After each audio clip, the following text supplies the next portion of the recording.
Listen, your savings account is robbing you blind. But don't worry, I found out a way how to make my money work for me in my sleep, and I can help you do the exact same thing.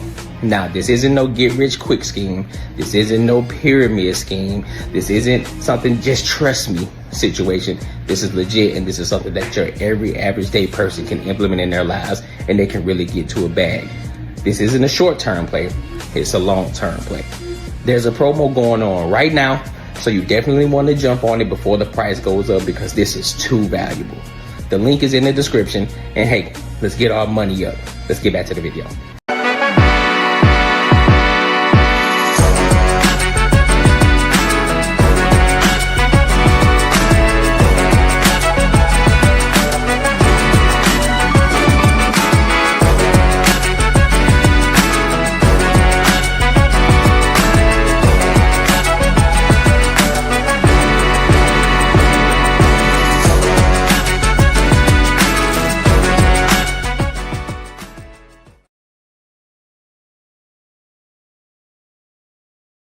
Go. What up? Welcome to another show, one of the dopest shows on YouTube, where we talk about everything under the sun as long as we get back to the money, real conversations, and real solutions. I'm your host, Courtney Edgar.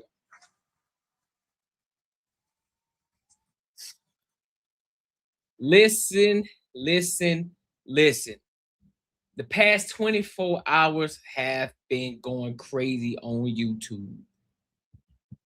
Anton Daniels and Corey Holcomb from the 5150 show, they went at it last night. It was like a dog fight. It was fucking crazy. You hear me? It was wild. And so what I decided to do, just like everybody else, I'm going to react to it. And I want to see what the hell is going on, because I'm seeing a lot of videos where people starting off where they're saying that Anton got scared and Corey Holcomb was about to get in his shit. I hear people talking about how Anton Daniels was about to get in Corey Holcomb shit, but I'm not getting the context of why all this shit started in the first fucking place and how it got to that point. So what we gonna do today, we gonna dissect the shit and we gonna break it down and we gonna try to figure out how in the hell it got to that point. All right. So before we dive in, make sure you like, comment, and subscribe for the algorithm, and make sure you hit the bell notification. And make sure you tap into the Patreon. Link is in the description, as well as pinned in the comments as well. All right, so let's go ahead and get into it.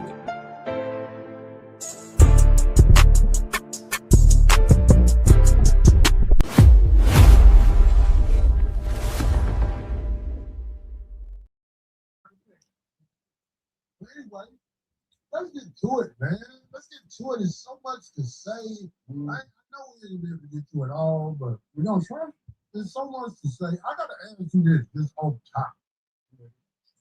How do you feel? Because we ain't going to do all politics. That ain't what the show about. We got to get there. Yeah, but I'm saying I don't want you to miss no point. What do you feel about this nation as they jack other nations for their resources and play it off like it's other reasons? I'm talking about this nation, the U.S. That's a part of the game. When you say part of the game, I don't understand. Everybody didn't come. Slavery didn't exist way before we ever came. So I don't see what the problem is.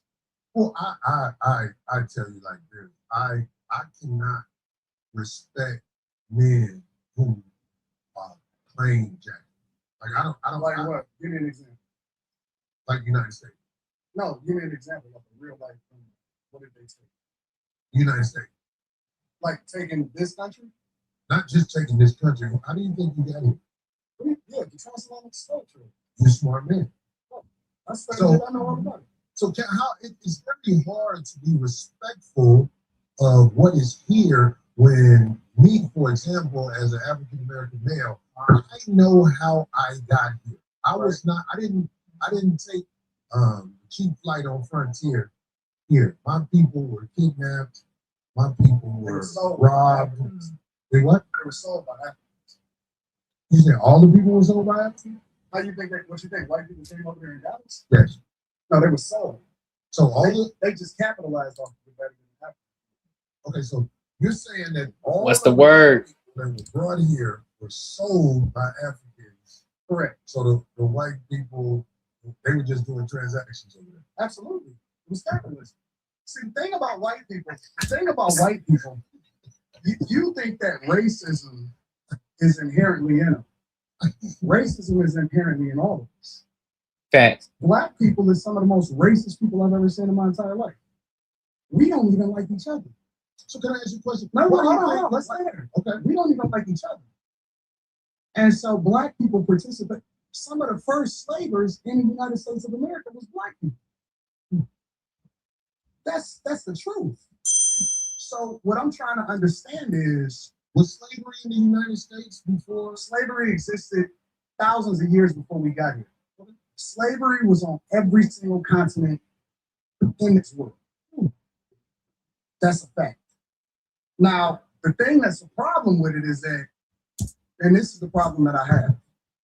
What you niggas want? But let me pause it right there for a second. But this is also another situation.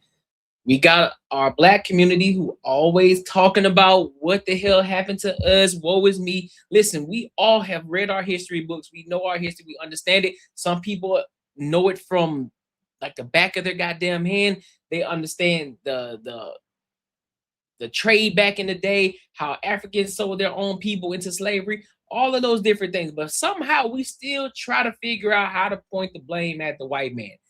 We aren't the only individuals who have gone through slavery. We are not the only ones. Just as a lot of women, they try to sit up here and talk about, well, women didn't have the right to vote. Well, there were also men who didn't have the right to vote because at one point in time, if you didn't own any land or property, you couldn't vote even as a man. So this whole narrative, we got, if we're gonna talk about it, we got to look at the broad spectrum of everything. We got to be across the board with everything. We can't just talk. We can't just use one side in order for try to benefit our point. We can't do that. What do you mean when you say that? What do y'all want? Like, because y'all complaining about it over and over again. And I'm trying to understand, what is it that y'all looking for? What is y'all? You don't help a y'all. whole thing that is happening. Because I'm solutions oriented. And I'm tired of niggas that ain't never been through shit complaining about shit they ain't never been through. Facts. But I'm tired of niggas complaining about shit that they have never been through. Like, you've been through some shit, but you ain't been through that. And so, what are you saying? Like, because most of the niggas that's complaining about it ain't never. Why you being? Come on, bro. Why you being ignorant? You know what he talking about, nigga. You hadn't been through slave. Wasn't nobody whipping your back. You didn't go through that shit. So you sitting up here acting as if you have gone through it. Cut it out, bro. You see, you already starting off already. You starting off already. You really see real racist. These is new niggas. Fact. All of these internet niggas right here, these is new niggas. So are you seeing black people in the United States, some of them have skipped over racism? Yes. Definitively. Come on. Definitively. You have a greater chance of being killed by somebody that look like you than to ever interact with somebody that don't look like you. But that's a fact. Do you understand that it's made like that? What? It's the system. The system against us. I got it. Okay, but the position you and your people are in. Who's my people? Black people. Do you claim black people? I'm a Christian. I claim. Well, I think something's wrong with that. If you don't want to say you're a black man first, I think something's wrong with black is a construct. You what? I'm gonna let it keep playing. They told you that she was. Okay, well, that's brown, why you started. Brown, No. We're not brown. We're not black. We're not none of that shit. Oh, what are we? We're not none. For me, I'm a believer in God. That's what I am. My foundation is always going to be Christianity, Christ, Jesus first. I don't claim none of that other shit. You're not gonna get me to believe in you based off of some shit that you can't control. You didn't pick it. And the thing about other cultures, whether you're black, Chinese, Asians don't fuck with each other just because they're Asian. Chinese people and Japanese people and Taiwanese people, they're all different. Koreans are different. All white people don't fuck with all white people. Why do I have an obligation to fuck with somebody just because he black? Okay, and then the definition of how you define black is based off of something that a white man gave to you. Okay, well, trust me, brother. You white people. Let me tell you something. I know Caucasian people that have looked at me and threw me licks. But I am from Chicago. I'm from Detroit. It was Chicago is very segregated. I knew nothing about Caucasian people until I moved to Los Angeles. What? And a lot of the stories I heard, it turned out to be just that.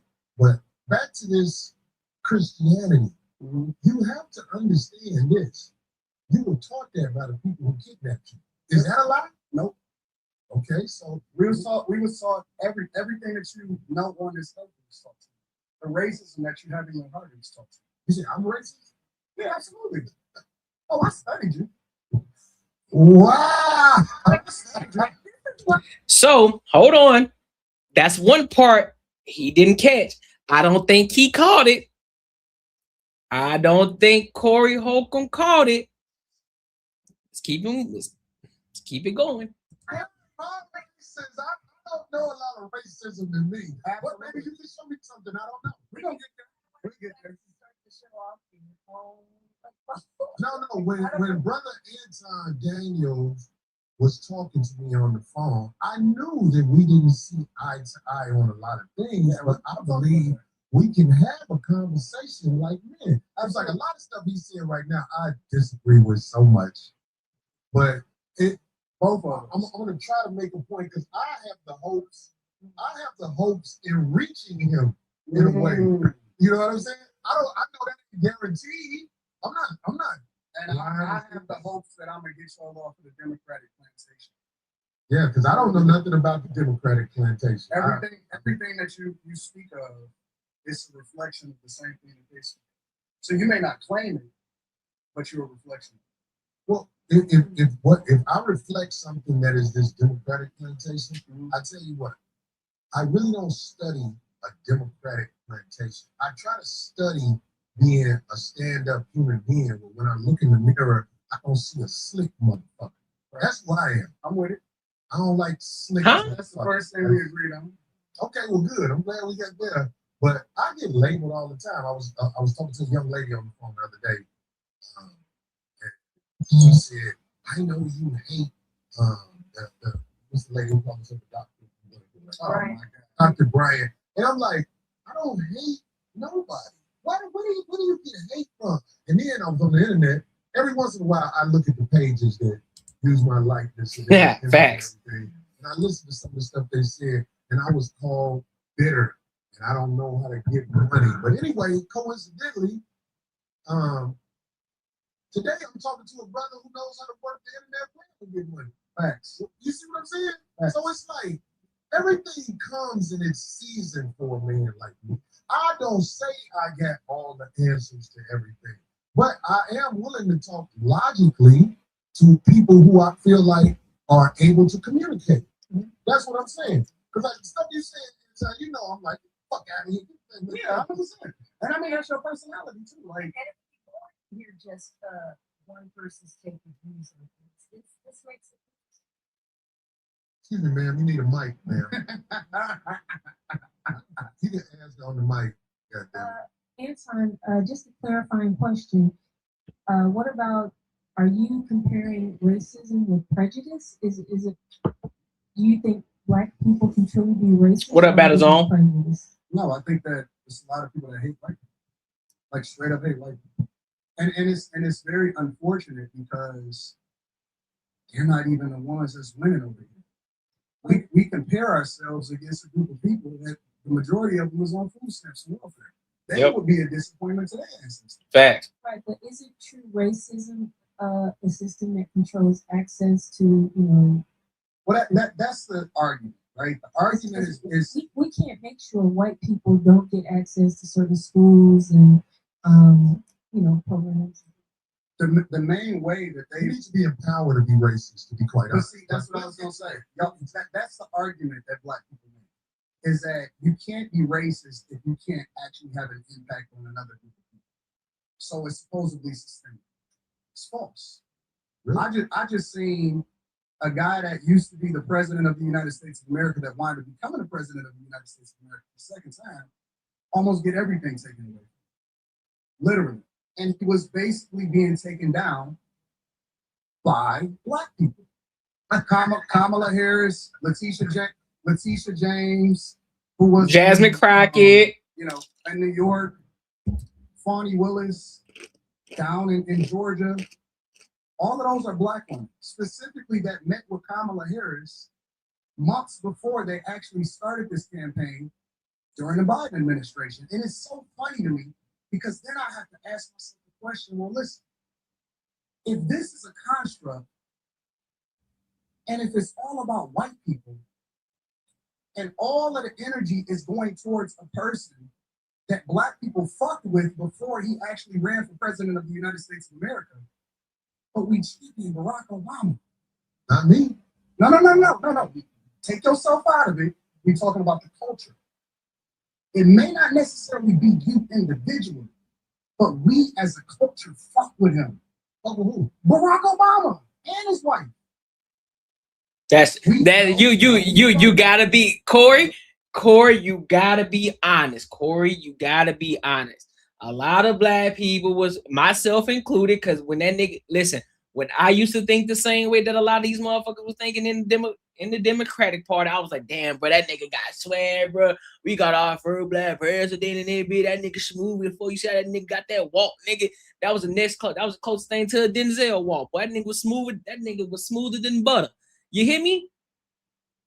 Until we start to open our eyes and we start to realize, man, this nigga here one shit, boy.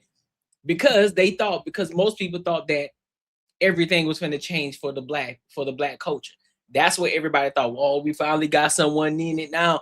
Oh shit, it's up for the black community. And guess what happened? Nothing. Now you got people looking back and they're like, man, nigga, man, fuck Barack Obama, bro. He didn't do shit for the black community, bro.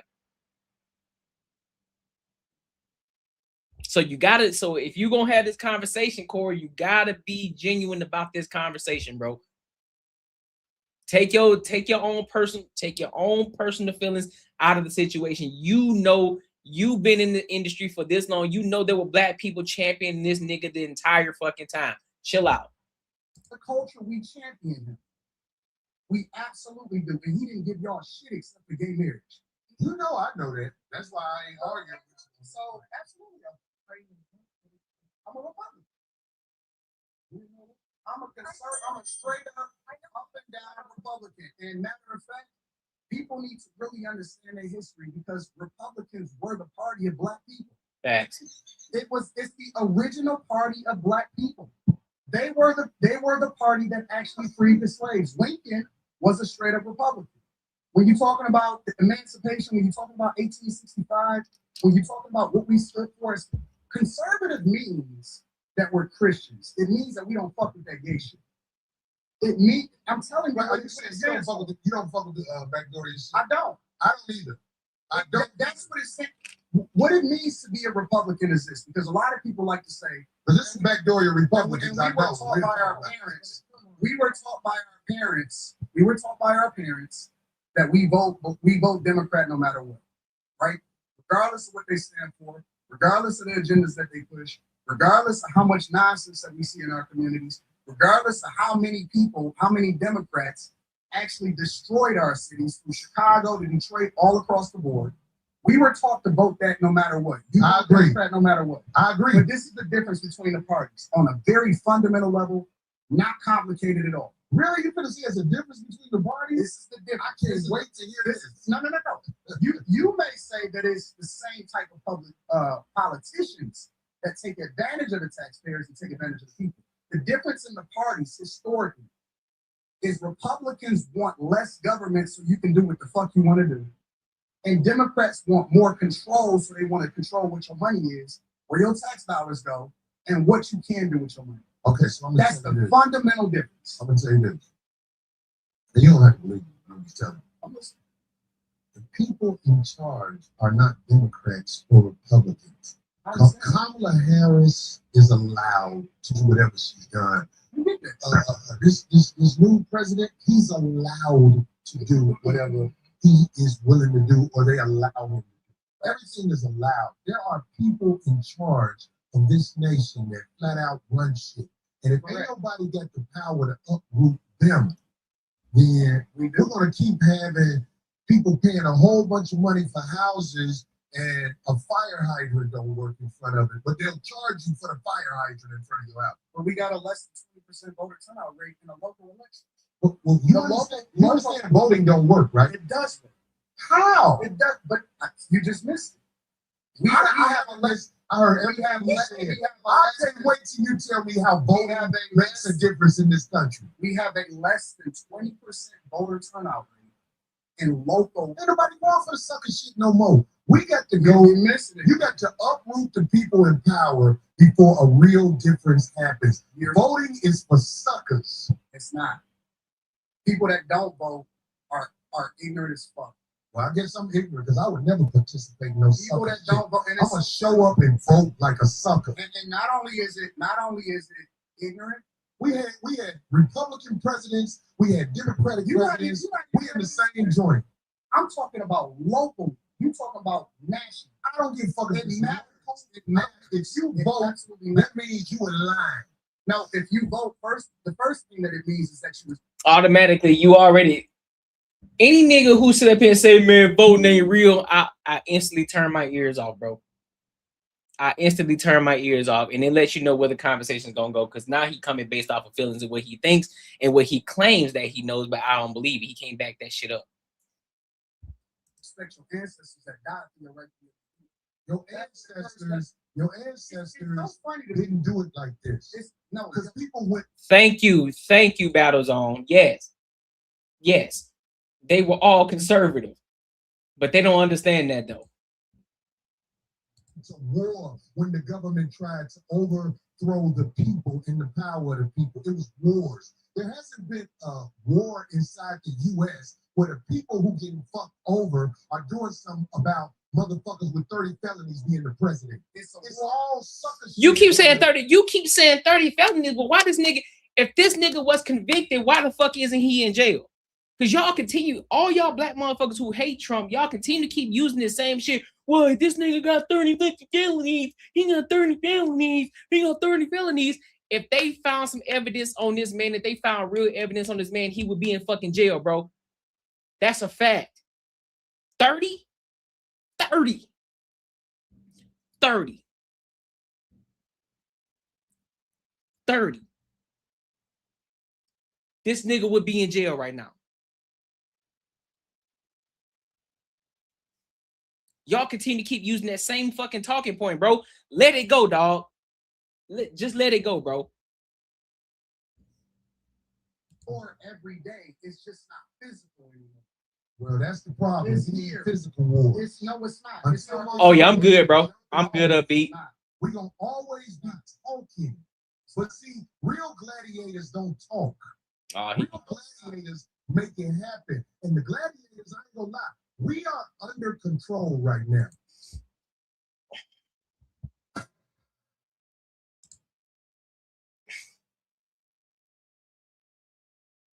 What?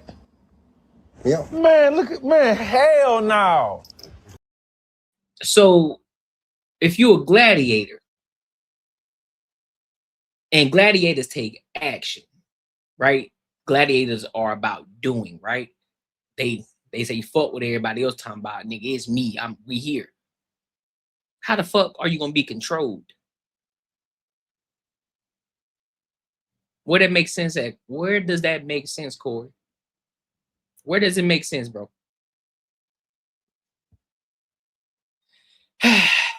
We haven't rose up and did what needs to be done. Who are you under control by? It ain't you under control by the people who will motherfucking blow this motherfucker up. We ain't stupid. Who is he? Because I want to know. Why do you think that ICE agent was able to shoot that? I want to know who he. Hold on. Let's be real. Because he a federal fucking agent. That's why he was able to do it. He's a federal agent, and you had a civilian who ain't got no authority nowhere. She is interfering with an operation that she ain't have no business getting interfering with. That's how she got popped. Not and to include a 2-ton vehicle coming at him.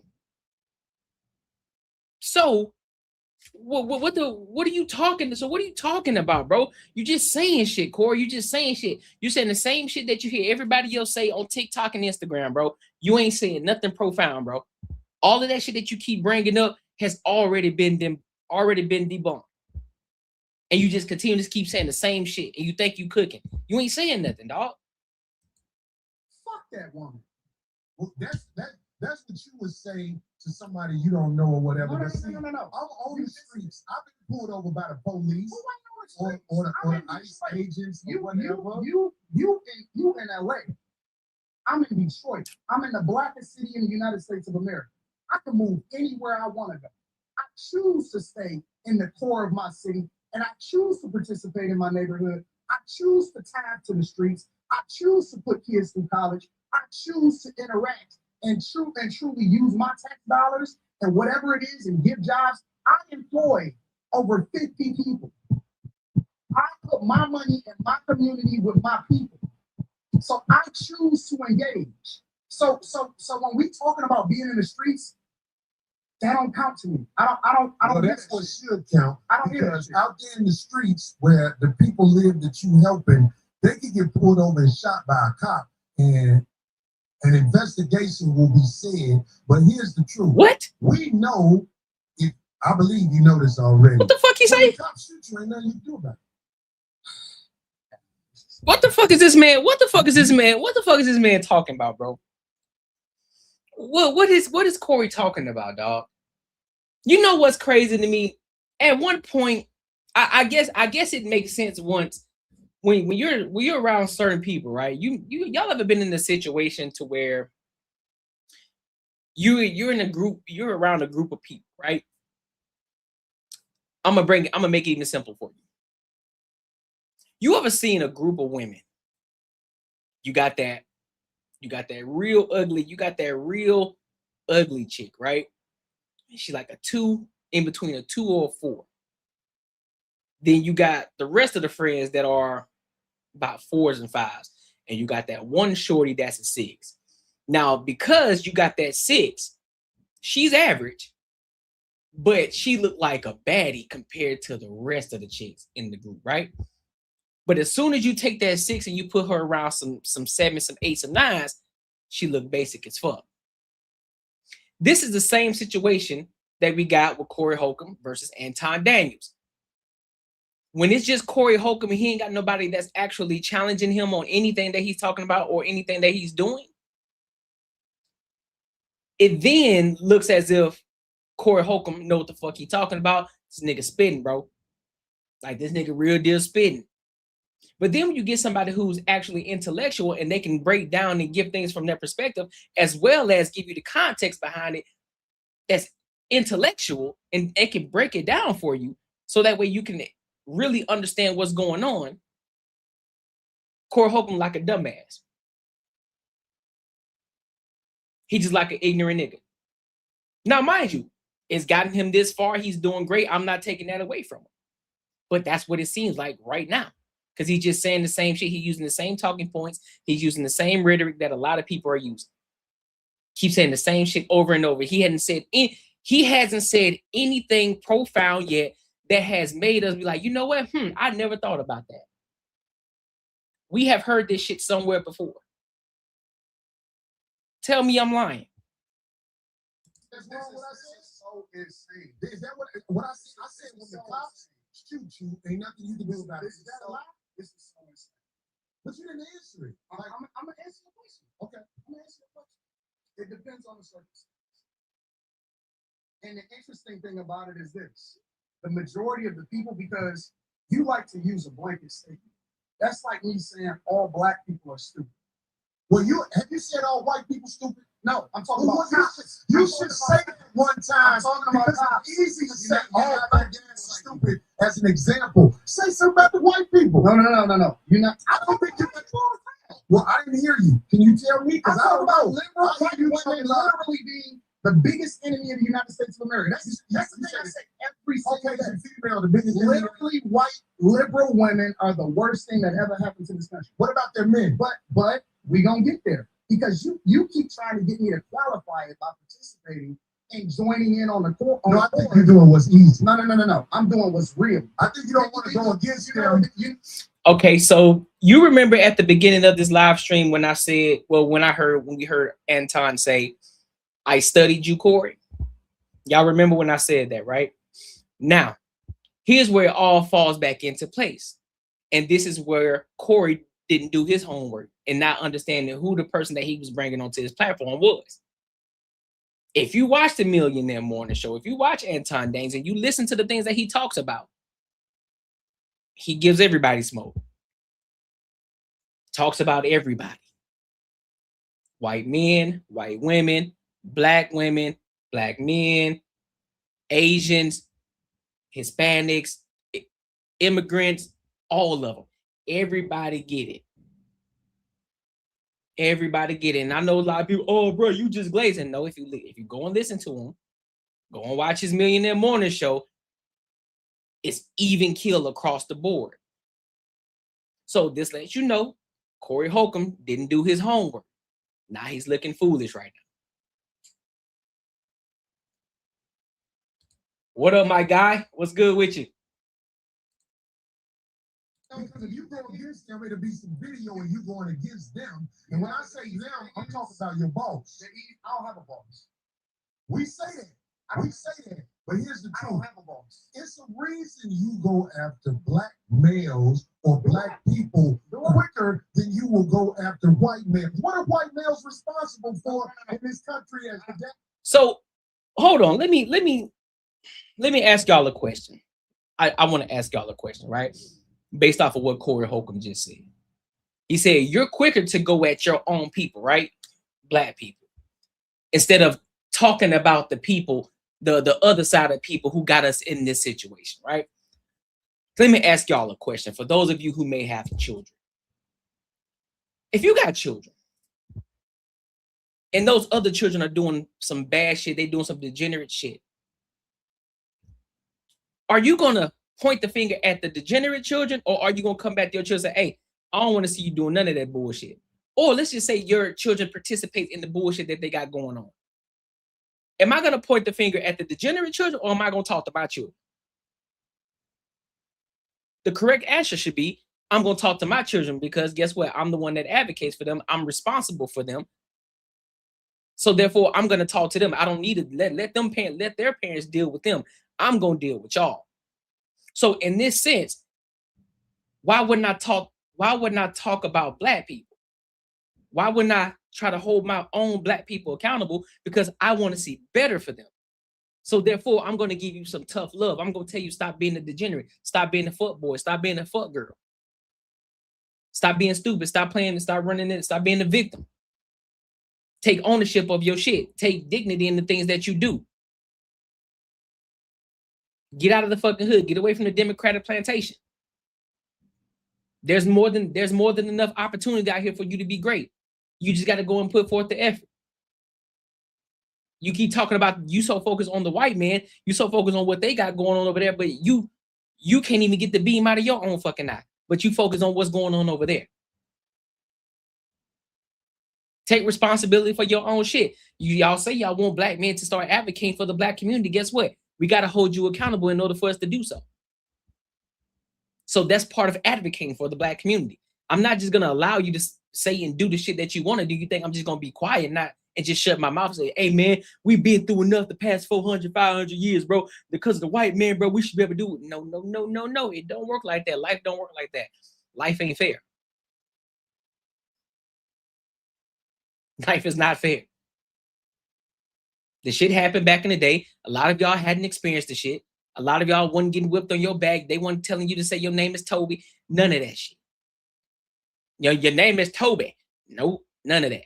None of y'all have been through it. So y'all using the same exact talking points that everybody else. Y'all keep saying the same bullshit because y'all want to be a victim.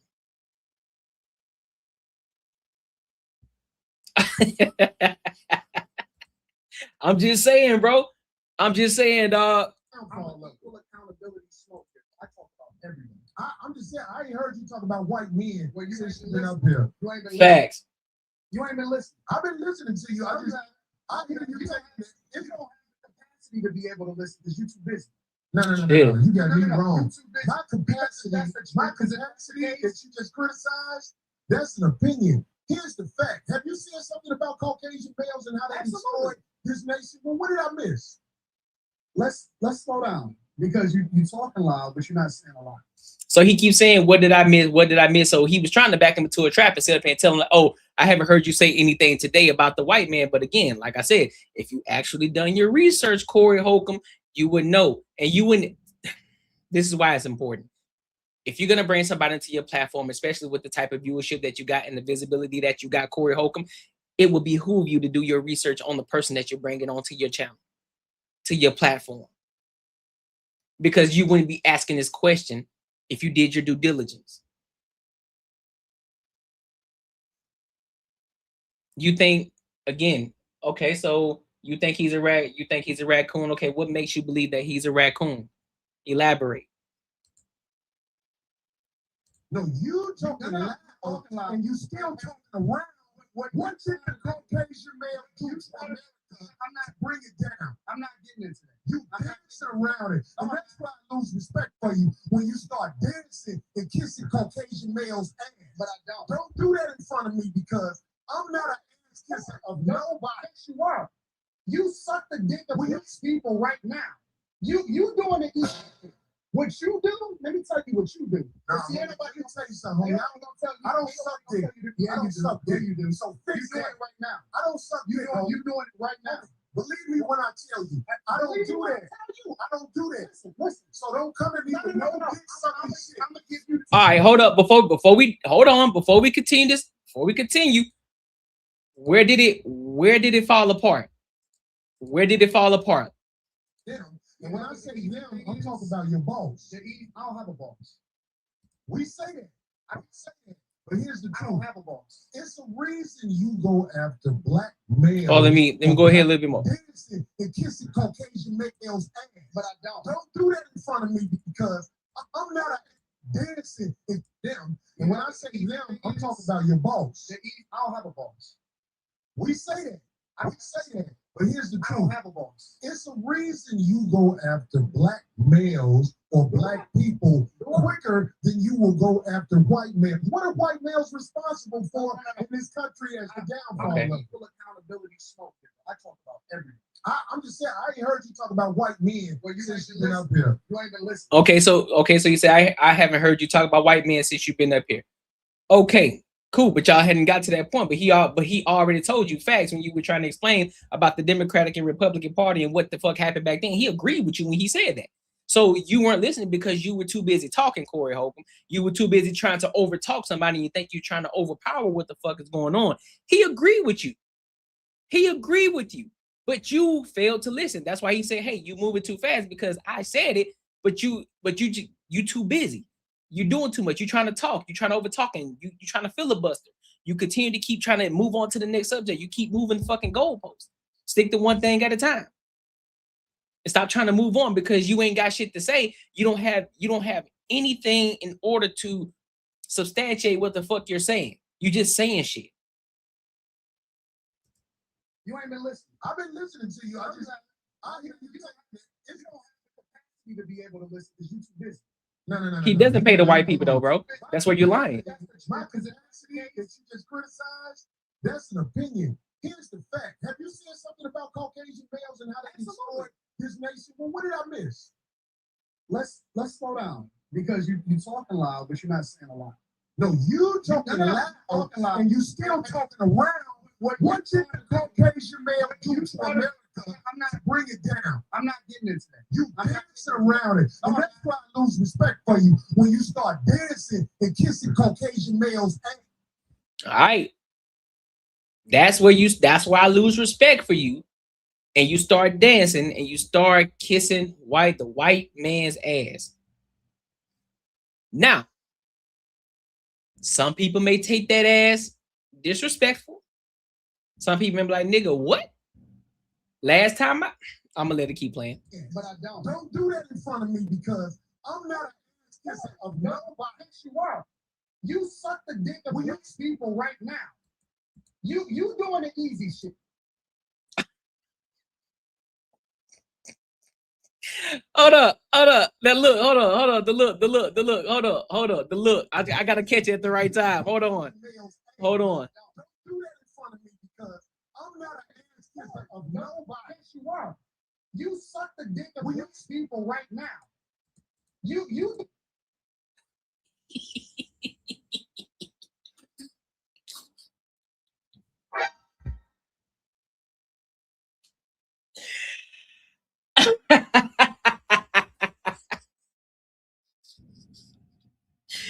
Hey, y'all remember that? Hey, y'all know how niggas be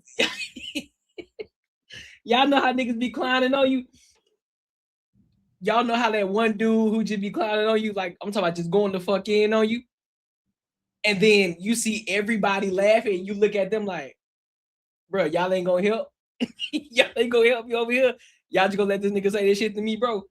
That's how he look right here in this situation, dog.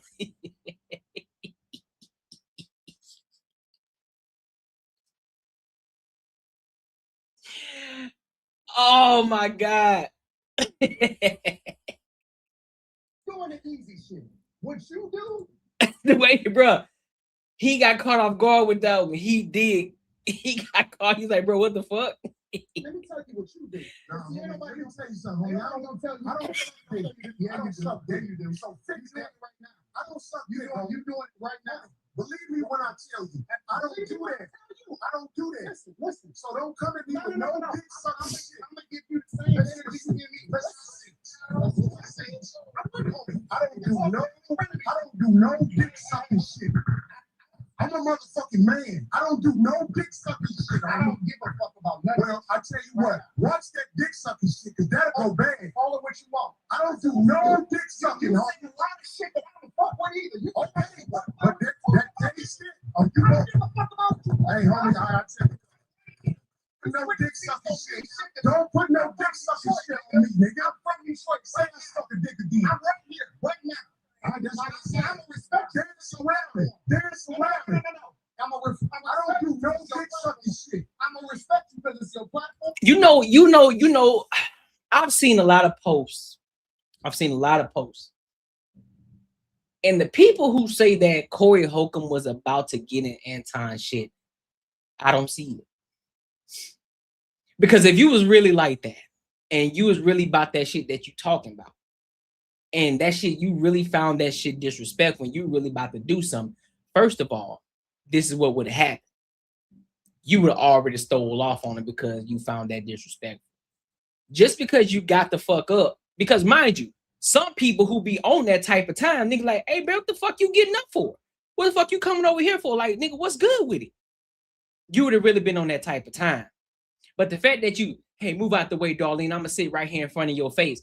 I'm finna get into your shit. But see, what you failed to realize is you thought that nigga was gonna back the fuck up. You thought he was gonna be like, all right, bro, you got it. Do your thing. But that nigga said, what's good with it? Set up right with your motherfucking ass. And you thought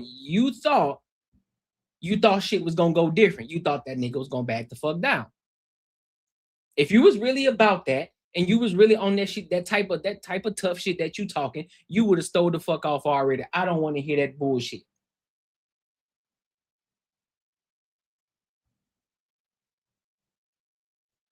That shit's performative, dog. He can talk all that talk. You can say all the deep voice shit all you want. Nigga, you weren't finna do shit. And the simple fact that you had to tell this nigga, call me a dick sucker again. Call me a dick sucker again. You wasn't on it. Because you was praying that that nigga wouldn't say that shit again. Because then you was gonna have to be about it. You was gonna have to show something. Because if you daring the nigga to say something, that means you're gonna have to do something if he do say it. You're gonna have to dare him. And you're gonna have to do something. Or you're gonna look like a little bitch, even though you still did look like one.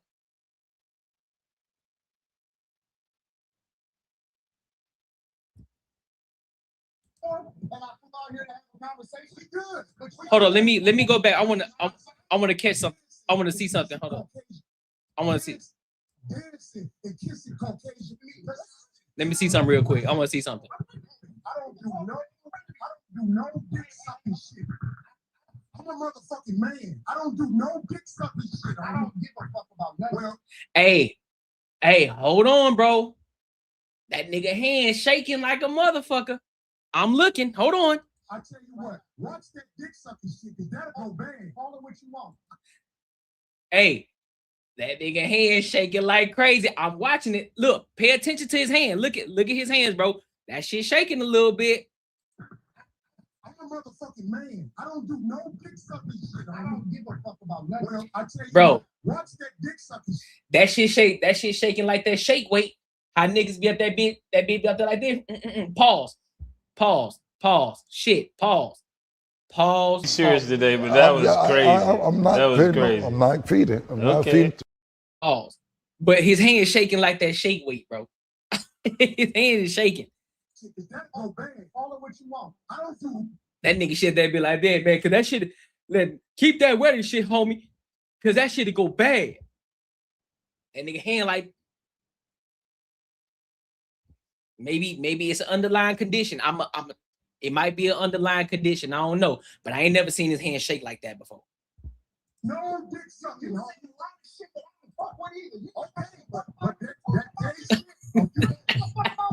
For real, bro. My bad, dog.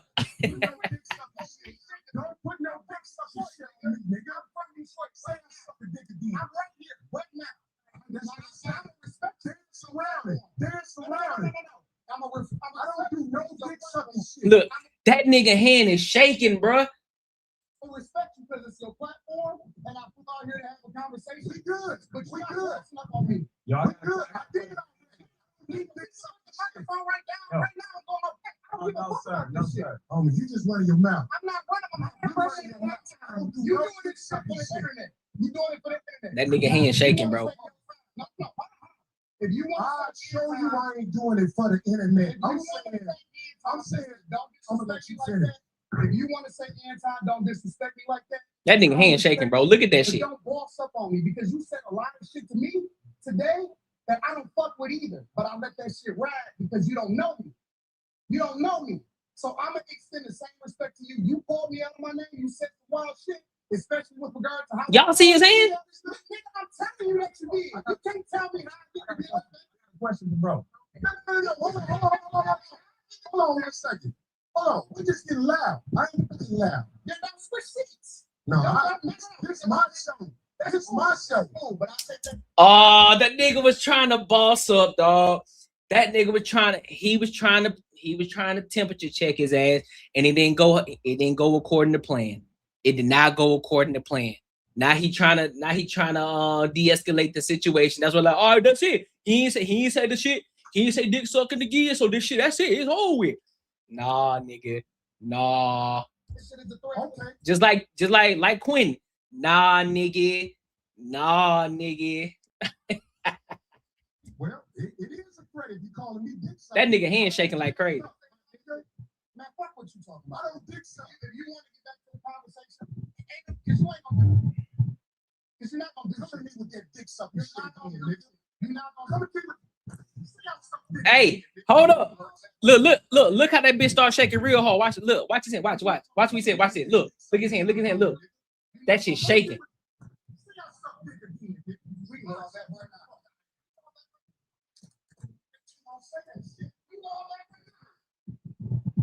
Now this is where you look like, I'm gonna be honest with you, Corey. This is where you look like a bitch.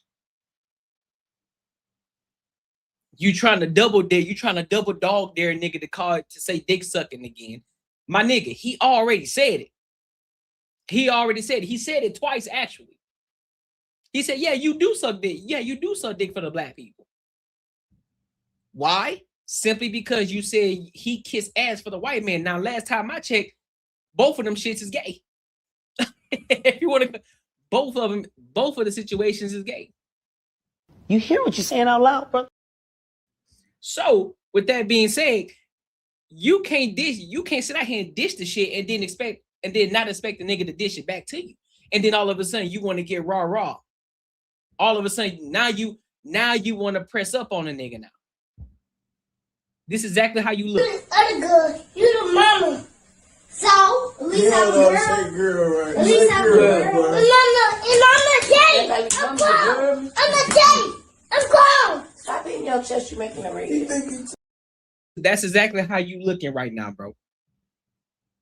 All that tough shit that you talking, that shit's out the window. Ain't nobody fooled by that shit you talking about. This nigga got up. He said, let's take it to the back. You talking tough. Let's go to the back, bro. Let's hash this shit out right now. But guess what you did? You continued to sit there, nigga. So all that shit you talking is just talk. You ain't about that shit, dog. And this is not even me. This is me coming from a reactionary standpoint. You ain't about that shit that you talking. Because if you really were about that shit, something would have sparked already. Fuck out of here, bro.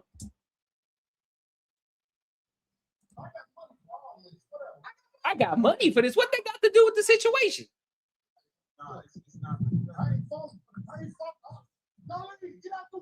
I ain't trusting no nigga with janitor keys on his pants. I ain't trusting no nigga with janitor's keys on his pants, bro. And a bucket hat with a spray painted hoodie on. I ain't trusting no nigga. He ain't about to do nothing, bro. Nigga just talking, man. Don't get in the way of two niggas. And then gonna try to get tough with Darlene. Man, sit the fuck down, man, and just had a conversation, my nigga. That shit dead and gone, bro. I ain't got to go out back right now because we got to go back to lead this motherfucker. But I'm saying that dick sucking shit. This nigga. That's all I'm saying. And if I don't say it how you like it, if you okay back for a conversation, we can get back to the conversation. But just know, I'm not listening to none of that shit, bro. I'm not listening to none of that shit. If you want to get back to the conversation, man, that nigga Corey wasn't about to do shit, bro. That nigga wasn't about to do shit, bro. Let me skip ahead a little bit. That nigga wasn't about to do shit. He said what he said, so I'm gonna respect him on that. So question, given that black people, that nigga wasn't about to do shit, man. given that black people on the Democratic plantation, what do you say about the use of Christianity to make slaves out of black people? And what, today's time or historic? You capping. Yeah. Bro, what the fuck were y'all watching? What are y'all watching? Are we watching the same goddamn thing? When a nigga do this, when a nigga pull one of these moves right here, let me run this shit down for you right now, because apparently some of y'all niggas ain't never been in a fight before. You can tell. So if a nigga get up, right? If a nigga get up out his chair because you said, hey, nigga, you dick sucking for the black people, right? Nigga get up, move short out the way, come sit down in your face. Mind you, if you pay attention to the whole situation, instead of just the yelling aspect of it, Anton did this. This nigga moved up. He sat up. He was ready. Like, what's good with it? He sat up. He was like, what's good with it? As Corey continued to keep talking, guess what this nigga said? Oh, say that shit again. Say that shit again. This ain't elementary school, my G. If you about that, you would have been about it already. It would have already been up if you was really like that. Now, as they continue to keep talking, the same shit, wasn't popping off. Now Corey kept running his fucking mouth. Guess what Anton did? Well, fuck it then, my nigga. Let's go to the back then. Let's go. We can go. Let's go. What we doing? But guess what Corey decided to do? Corey pulled one of these right here. Man, I ain't doing all this shit, nigga. I got money, man. I got money. Y'all act like this nigga ain't got money. So what? So again, if you really was about that shit that you talking, this tough talk shit, you would have got up and said, you know what, man, put that shit on pause, nigga. We finna go to the back real quick. But you ain't like that. You just talking just to be talking, bro. Nigga, this is theatrics. Nobody want to hear that shit, man. Oh, that nigga Anton, you talking about Anton wasn't finna do it. That nigga Corey wasn't finna do one. Wasn't finna do nothing. That nigga got up out of his own spot to go sit in front of Anton, and guess what? He still ain't do shit.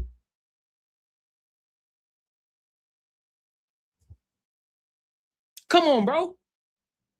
It's used in a negative way, but anything can be used in a positive or negative way. You can weaponize literally anything. Corporate America, for example.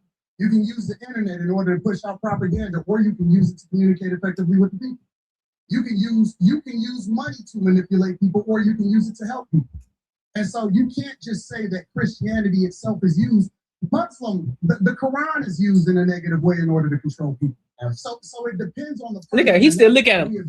Look at him. He's still butthurt. He's still butthurt over there. Look at him. He's still butthurt about the situation. Instead of evaluating them based off of Christianity itself. Because he know he just got punked on his own show. everybody that calls himself a Christian is not a Christian. 100%. So I agree that the teachings of Jesus are pure. However, in the hands of Caucasian white males, it's not true, because I know some good Caucasian teachings of Jesus, and I know some bad Caucasian white men. Okay, so look, check this out. This is what I listen. This is what I'm saying.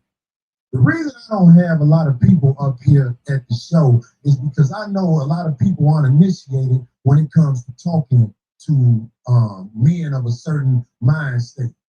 And I don't believe you knew what you was doing when you said something about dick sucking, brother. I apologize. Okay. And again, it goes back to what I said prior. Anton told him, he studied him. He should have taken that to account, but he was too busy trying to talk. He was too busy trying to overtalk and get his thoughts off. He didn't hear that. It didn't register in his mind.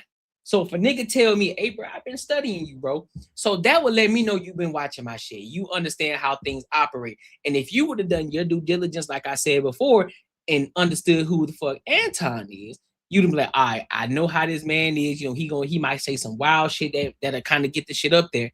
So I got to be careful on how I react and how I respond to the situation. And guess what you did, Corey? You fell right into the trap. And then you try to act like you was about to do something. You weren't finna do shit.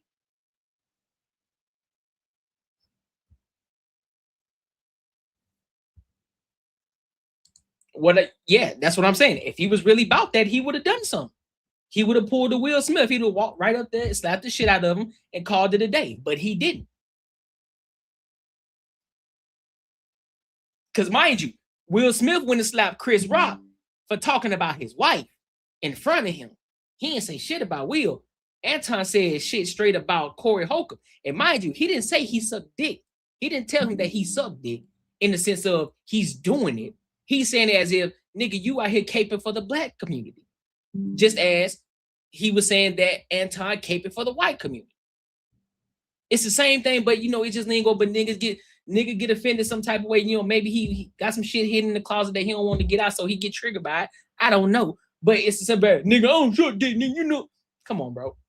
If you know you don't, why you getting offended by it? Because you know he don't mean that you actually sucking dick, he just mean you caping for him. But again, he studied you, so he knew exactly what was gonna make you tick. And he studied you enough to know that you weren't gonna do shit. That's the crazy part. And you didn't do shit. But don't try to come back and try to play that tough talk. Don't do none of that shit, nigga. Just continue on with your podcast. Continue to keep talking about other shit and doing other reaction videos. Don't try to come back and talk tough. None of that shit. None of it. Don't do it. Hey, bro, I appreciate that. I apologize. I appreciate that because this ain't no show. The last thing I want to do is get into it with you physically. But I have a switch. The last thing I want to do is get into it with you physically, which means, again, you didn't want to do nothing in the first fucking place because the niggas who was about it, they would have already been about that shit already. Well, I do too. Well, I'm a man. I respect your switch. I respect you too. Okay, good. I'm glad, brother. It ain't no fake shit right here. Absolutely. We straight. I respect your switch, brother. And I'm saying a lot of people don't know the way I was brought up. You can't step to men like that. So I'm not checking you. I'm just trying to let you know that when we talk to each other a certain way, like if dick sucking is brought up, that's just like motherfucking pissing on my shoes. So I'm saying. Oh, like, after you said he kiss ass. I got you. I can get back straight. So you can say shit to niggas, but they can't say shit to you. Got it. Listen, I get into it with my homies. I get into it with my brothers. I don't have sisters. I got three brothers, and we scrap it out. I scrap with my nephews. It is what it is, and then we shake hands and we keep it moving. Once we have a disagreement and we get it out of our system. So if we good, then we good. I'm good. I'm with it. Let's get to the conversation. That's why I tried to explain myself right there because I'm like, this man probably don't even know that my mind is set up. Anton, my mind is set up when people do things like throw I call it backdoor. when people throw that at you, it's a set off. And I'm saying, like, I ain't trying to get set up. I think I'm a lot more than somebody with name calling to get at me. But I'm saying, like, but see, I don't believe you, Corey. I don't believe you, bro. Okay. And let me tell you why I don't believe you. Because you do the same shit that you feel offended. Facts. You do, absolutely. You just did it. You said a lot of shit to me that I don't necessarily care about. I didn't say nothing about this. You pick and choose what's disrespectful because you're applying it to you. It's other people out there that don't take that shit. Okay, well, I'm glad you said that. So listen to me, Anton. But hold on. Let me say this last one. But I get it because you don't know me, and I don't know you, so you don't know what I look at as disrespectful. And so as a result, I just let that shit ride. The only thing that ever triggers me is it, and this is why I like to do shows in person. I told you before the show. I said I don't do no more live streams with people that I don't know. Did I not say that? Because I want to see and look in their eyes and see what's really happening, right? And the reason that is because the only thing that set me off is if somebody make it seem like they're ready to do something. Then I'm like, okay, well, it's all right. Fuck the conversation. Well, how about this? People may be ready to do something for whatever reason. They want to be ready to do something. But what I'm saying to you is, you know, in this world, they are trying to normalize men in dresses. They trying to normalize a woman wearing a thong in front of a church gathering or whatever, right? And you know what I'm saying? I can handle whatever's happening out there, but I'm saying, like, I'm still standing on this. I'm standing on this. If a man walking up to me with some homosexual talk, like, I could take, I said this before, I could take a meeting at a brother like Tyler Perry's house because I know what's gonna happen if it go bad. The house gonna get tore up. I ain't saying that to act like I'm tough. I'm saying there's certain things we as men cannot say to each other without clashing. So take your own advice, my nigga. Pay attention to the shit that you say to other people, because he just explained to you, you can't determine what the fuck another person gonna take as disrespectful. So, nigga, by you saying that, hey man, you kissing a white man's ass, you don't know how that nigga, you don't know how he felt about that. He could have took that as disrespect, and he could have popped off on you. But again, he explained to you, he said, listen, bro, because you don't know me and I don't know you, so therefore I let that shit roll off my shoulder. Unlike you, now that I gave you the same energy that you gave me, now all of a sudden you want to poke your chest out, my nigga? What you mean? Exactly, Miranda. Exactly. He didn't tell him to suck one. He didn't tell him. He said, you suck D for the black community. That's what he said. He didn't tell him to go suck one.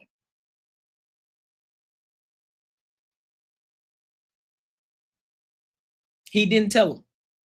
He just said, hey, you suck D for the black community. Yeah, I got to stop saying it. My bad. But yeah. So I don't know what everybody else saying. Oh, he did say it. No, he didn't. Some people bad at hearing. And it is my opinion with niggas that I know and where I'm from, if we, like, if I say to one of my homies, hold on. It don't matter. That's the point that y'all missing. This is the reason why it's always a fucked up situation. You can't determine what somebody defines as disrespectful, bro. He said that the man kissed ass. That's equivalent to the same thing that Anton said to him, bro. What are you talking about? I don't care what you say. You can't say nobody's son. Do you do it? Is that what you do? Are you triggered by it? Are you feeling exposed a little bit? Your cleavage feeling, your skin feeling exposed a little bit? Is that what it is? That's why you get triggered by it? You worrying about what the black, oh man, because you got a lot of people out here trying to emasculate men out here in the community. Bro, if you don't do it, you don't do it, so it don't apply to you, bro. So that shit should roll off your shoulders. Because when you a real man, it rolls off your shoulders. A lot of shit ain't gonna affect you like that. because you know what it is. And if you're really gonna get on that tough shit and you're gonna poke your chest out, nigga, you better be about it. It's just as when you try to go and get your guns, when you try to go and get your guns license, right? They tell you, listen, don't pull that motherfucking gun out unless you're ready to use it. Otherwise, get the fuck away from the situation. Get out of the situation. Remove yourself. This is the same situation. You talking tough, but you ain't doing nothing. All that big talk, that rah-rah, I don't care about none of that shit. And this ain't tough talk. Just telling you what it is. And the motherfuckers who actually been in fights, motherfuckers who actually been through it, they know what it is. Like, all right, my nigga, I'm not gonna continue to keep telling you to say this shit. I'm not, oh, say it again. Say it again. Nah, I ain't. I'm just gonna sit right here, nigga, make a move. I know something. Like, come on, bro. Like, y'all gotta cut that shit out. Being a kiss ass is not the same, bro. Again, you ain't listening. You can't determine what somebody find as disrespectful, bro. That's y'all problem. You think it's okay for somebody to say you a kiss ass? You can't determine that. You can't determine what somebody deems as disrespectful. You can't.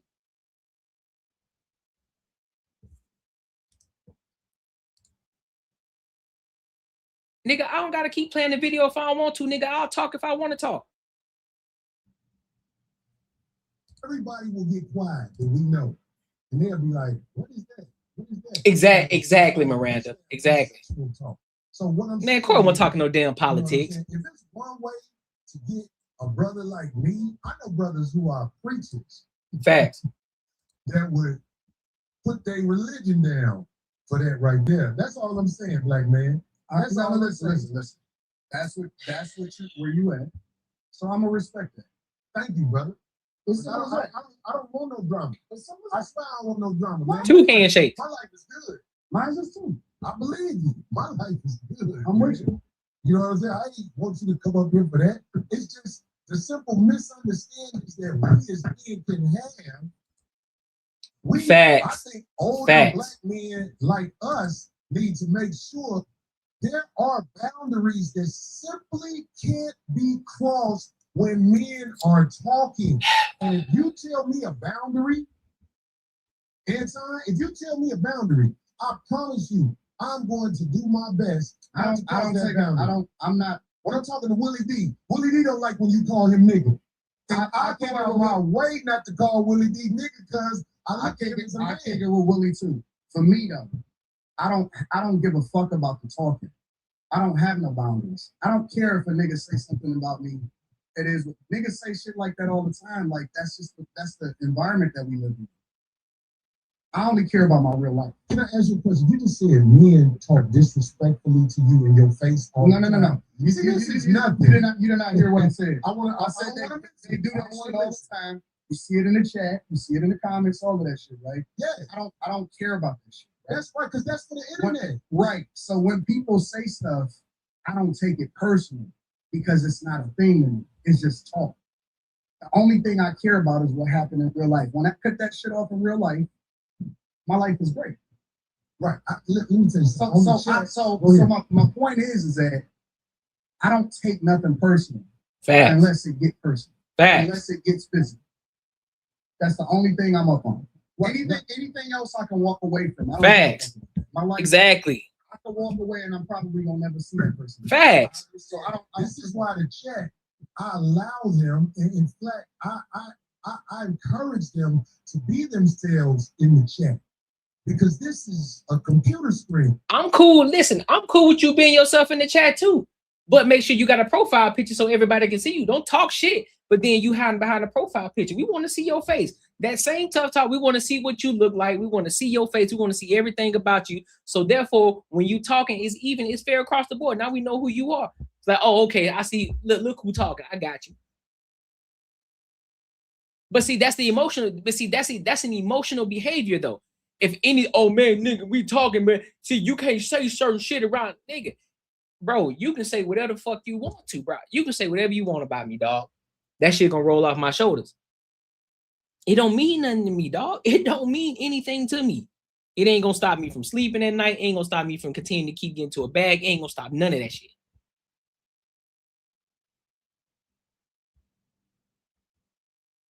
I can look at it as, oh man, that shit. He said, oh, that shit was kind of disrespectful. But hey, it is what it is. It don't mean that I ain't gonna lose no sleep over. It is what it is. I'm gonna move on by my day because it don't mean shit to me. But one thing I will say about this is to the youngsters especially, because they're the ones who really don't know. I'm talking about 35 and under. When you in a man's face, you have to watch how you talk to them, because yeah, that's facts, Miranda. That's facts. Is a lot different than the computer. On the computer, let me ask you a question. Let me ask you a question. But if they in my face saying that to me, let me ask you a question. You can go back. Why? Whatever, bro. I'm asking a real question. Why do you get triggered if somebody says it to you? Like, what is it in you that gets bothered by a switch? Okay, so listen to me. Manhood is all we got to know. Really got to understand this. Just give me a second to land on this. If we don't have our manhood, we ain't got nothing. So when a man walk up to you and say something flirtatious to you, when a man walk up to you and say something where he's challenging your manhood and things like that, trust me, I don't care how savage it may seem. When you're dealing with a man, you can set a man off if you in his face and you saying things that are not. I'm not talking about somebody just saying anything. I'm talking about there are certain things, like I can't walk up to a man walking down the street with his wife, Anton, and say, man, your bitch stink. Yeah, because you talk about his woman, my nigga. Like, yeah, nigga, keep that. Nigga, if you talking about me, it's a whole different thing. You can't talk about people who ain't got shit to do with this. Nigga, it's between you and me. That's a whole different thing. Nigga, you talking about family, you talking about the lady, you talking about anybody outside of that. Hey, bro, we got an issue because the issue is supposed to be between you and me. If you say something to me, nigga, it don't mean shit. Like, oh, all right, bro, whatever. Why you getting triggered off of it? Why you getting triggered off of that? See, that's why you moving the goalpost. You talking about somebody saying something about your chick. That's a whole different conversation you having now. I'll be like, hey, of course, by me being older, the last thing I want is drama in the streets. But what I'm saying is, you can't disrespect men face to face. You can do it online because it's easy to do it online. No, see, that's what we disagree. Okay, I want to hear this. That's what we disagree because you got to keep the same. You can't pick and choose when you can disrespect somebody and when you can't disrespect somebody, and then pick and choose when you're going to react to somebody disrespecting you.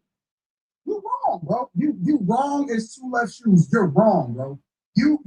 I fuck with you because you are one of the most disrespectful and stand on that shit. But I want to understand what you're saying. Wait. When you say you can't disrespect people, what makes you explain that to me? You got to keep the same energy across the board.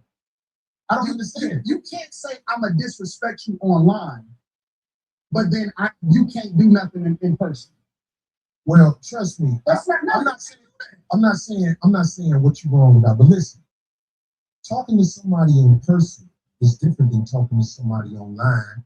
And if I'm so disrespectful, what do I do to be disrespectful online? Because you said I'm disrespectful online. You just said out of your own mouth that you will be disrespectful online. Yes, I did. You just said disrespectful online. You said you can disrespect. It's different if you disrespect somebody online versus doing it in real life. No, I didn't say what I would do.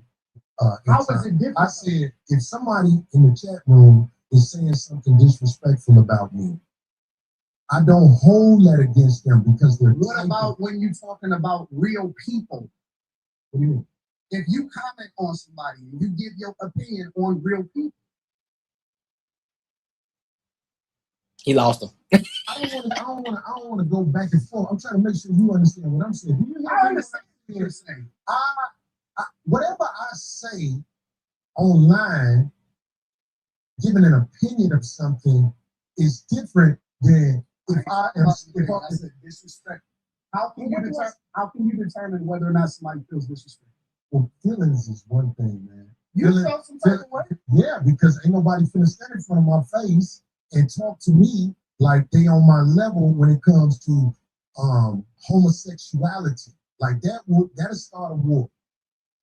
That'll start a war. We can agree to disagree. I think you're wrong, bro. I think I personally, I'm telling you directly, you're hypocritical.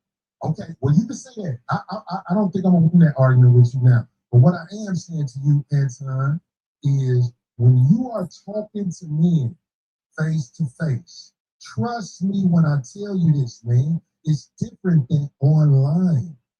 Face to face. I'm the same person in real life as I am. I'm gonna tell you that straight up. When anybody, listen, I go city to city. I'm not an online nigga, bro. Like, I create content online, but I really am out in every single city. I done visited almost every single state. I have real meetups in real life. I shake hands. I kick it with people in real life. And I go out there and kick it with the people. I'm not different online than I am in real life.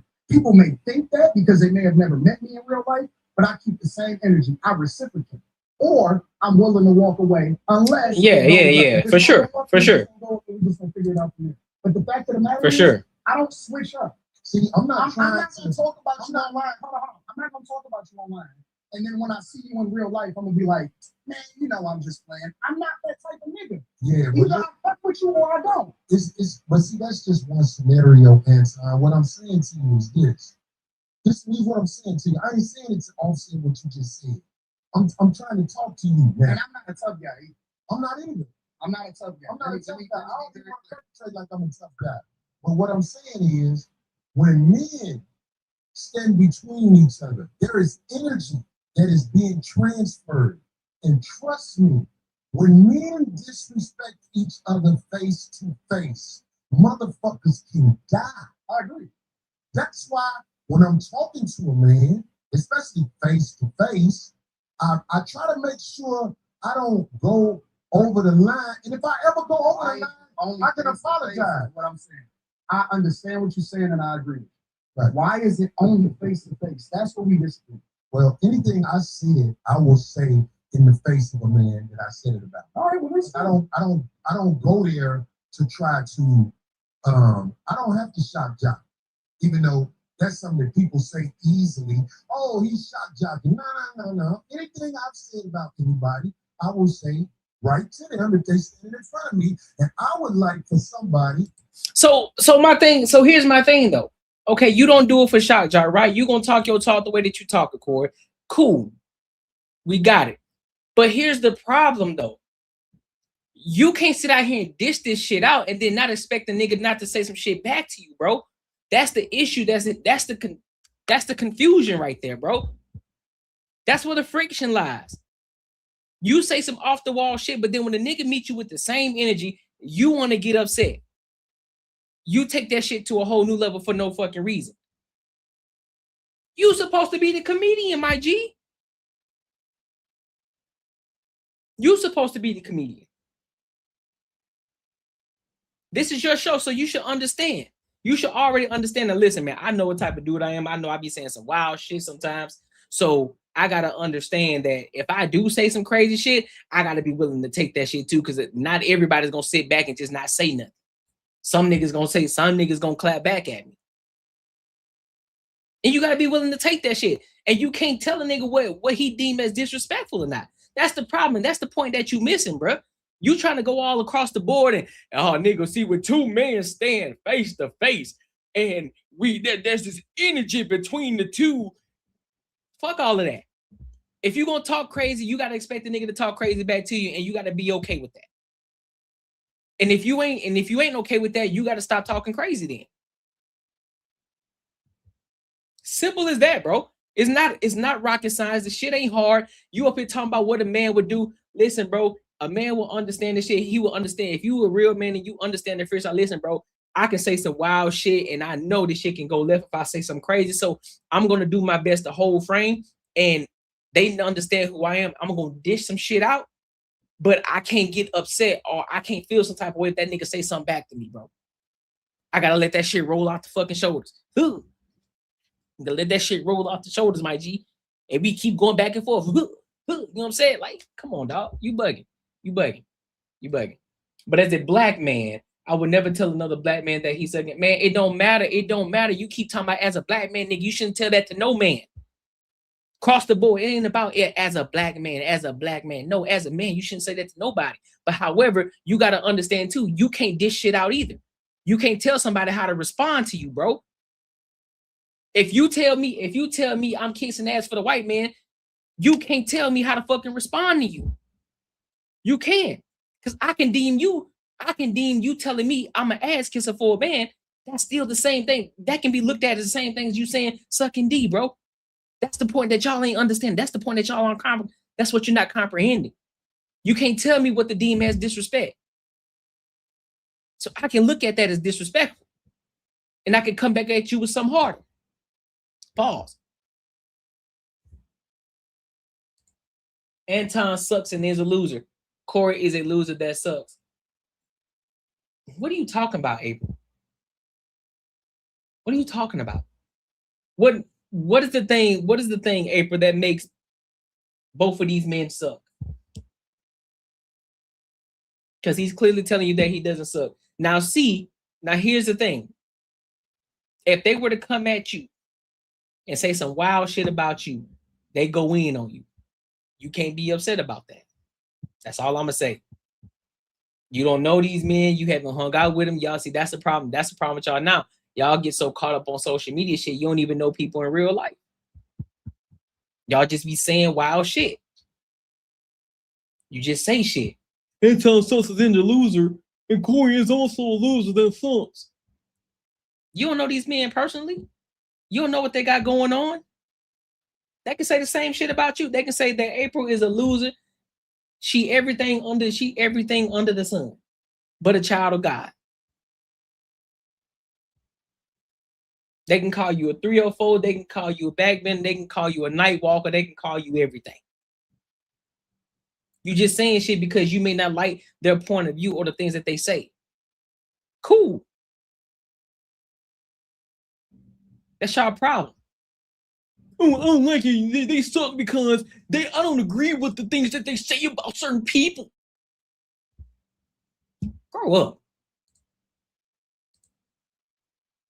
Like, to research the internet on things I've said and show me that I wouldn't say something to somebody if they were standing there. The only thing I said I wouldn't say to somebody if they were standing there, because I saw Charles Barkley in the airport one day. And I realized how big he was when I saw him in the airport. Now, I've said things about Charles Barkley. If he was standing in front of me and he said, say that shit now, I'd be like, I ain't gonna lie. That's why you can't say shit, bro. We gotta do a part 2. Because we ain't talked about none of the shit that we supposed to talk about. That's why we can't say dick sucking in front of each other, bro. This nigga keep going. This nigga keep going. He's so insufferable, my God. Your cups are. I'm still boring because I don't live a life of getting into it. I said, what? He's so insufferable, my God. Your cuffs are fine. Stop trying to be Kevin. Who's trying to be Kevin Samuels? Do I got a suit and tie on? Okay. I don't know if you talk. I'm sorry. You might not be talking about me. You might be talking about hell. Even if you're talking about them two, where are they trying to be Kevin Samuels at? That man don't wear a suit and tie. Corey don't wear a suit and tie. Anton don't wear a suit and tie. What are you talking about? Who's trying to be Kevin Samuels? Nobody. Listen, I need y'all to understand something. Can't nobody be Kevin Samuels but Kevin Samuels. Can't nobody be Corey Holcomb but Corey Holcomb. Can't nobody be Anton Daniels but Anton Daniels.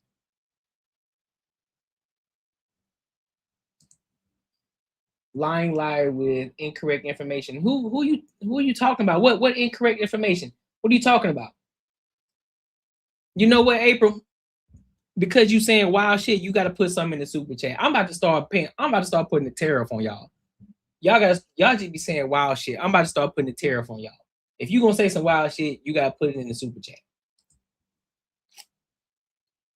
With people, I really don't. No, Corey, you pick on people that you think they change response. Give me an example. Cam Newton. Corey, you pick your targets. based off of what you think they ain't gonna do. And that's why you feel comfortable saying some of the wild shit that you say online. But I asked you this, I'm gonna ask you again. I'm not gonna say give me an example. No, I'm not gonna say my name. You can't give an example. No, I can. But please, because I don't want to implement nobody into this that that'll be bad. That's not a good thing. Do you understand by you saying that? I like to speak by my own perspective. It sounds like babble. But you know it's not babble. It's real, and you know it's real. That's why you're laughing. I'm laughing at you because you didn't. I had to ask you twice so far. You pick You your said I pick targets on people, carefully, and I said, give me an example. You pick your targets carefully, very carefully. So you can't give me an example because that's the third time. I'll give you an example. Okay. You tiptoed around Dave Chappelle. You talking about the last time I said something about it? You tiptoed around Dave. I did it. You tiptoed like a ballerina. But I did it. No, What did I tiptoe about? You would not have did that shit on a regular motherfucker. You know that Dave Chappelle's last Netflix special was not it. And I tiptoed around it. And you tiptoed around it because you didn't want the smoke. I did. Overall. And so you pick and choose your targets carefully. You see, I didn't want the smoke. No, because you didn't want the backlash. Okay, but look, let me say this because you brought it up. I did tiptoe around how I really feel with the last special because I'm not gonna lie. It's everything that I said the time before when I spoke about it. Hot trash. Jokes in the future when people watch it, they don't know him like we know him now in this culture. They're gonna be like, what the fuck is this? I'll give you that. I agree. That last special Dave Chappelle had, that shit was garbage. I ain't gonna hold you. That shit was trash. I'm gonna be 100% honest. I watched the full thing. I think I maybe laughed, and mind you, it wasn't a stomach wrench. It wasn't a stomach gut punching laugh. It was just, wow, that nigga crazy. It was one of them. It wasn't one of them. Ha, hell no, that nigga crazy hell, boy. Shit, that nigga funny. It wasn't one of them. Nowhere in the special did I laugh like that. I never thought he was funny. I'm gonna be 110% honest with you. And I'm a person, I like dark humor. I like goofy shit. It was not funny to me at all. I did tiptoe around his special. And you know what? And I can live with that. But what else? I ain't trying to think of nothing else. You ain't watched it yet, Miranda? You found what, darling? Miranda, get ready. Listen, Miranda, get ready. I'm telling you, I don't know what your radar is like in regards to what humor is, but just from my personal opinion, trash. It's trash. Get ready to not laugh. That's all I'm gonna say. I love you, Darlene. I love Craig. They will not call you out on your bullshit and challenge you. Now you trying to turn. No, you asked me for the feedback. Ooh. You know what? No, I don't want to do that. Then you said, okay, well, Anton, go ahead and keep on naming names and let's get to it.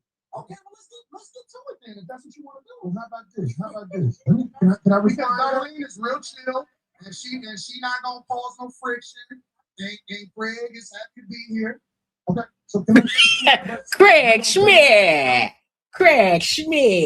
Hey, I ain't gonna lie, Craig Schmidt funny though. Craig Schmidt funny as hell. Ooh, damn, he brought him into the. That's gonna cause some friction right there. Give a fuck because I'm rich too, so I'm cool. I got my own movement, I got my own motion, so I can tell you the truth.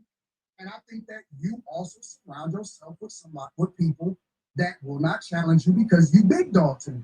You big bro. Okay, so let me say this since you brought up Darlene and Craig. Let me say this. You don't know our relationship. Know what I'm doing more teaching on some real street level shit than I thought I would have had to do. But listen to me, Anton. You don't know me and her relationship. I'm listening. Maybe the reason you don't get the results you want from her is because there's a certain level of respect that comes. But Ralph, I don't think he's funny at all. I never thought he was That's funny. what I'm saying. You don't know, brother.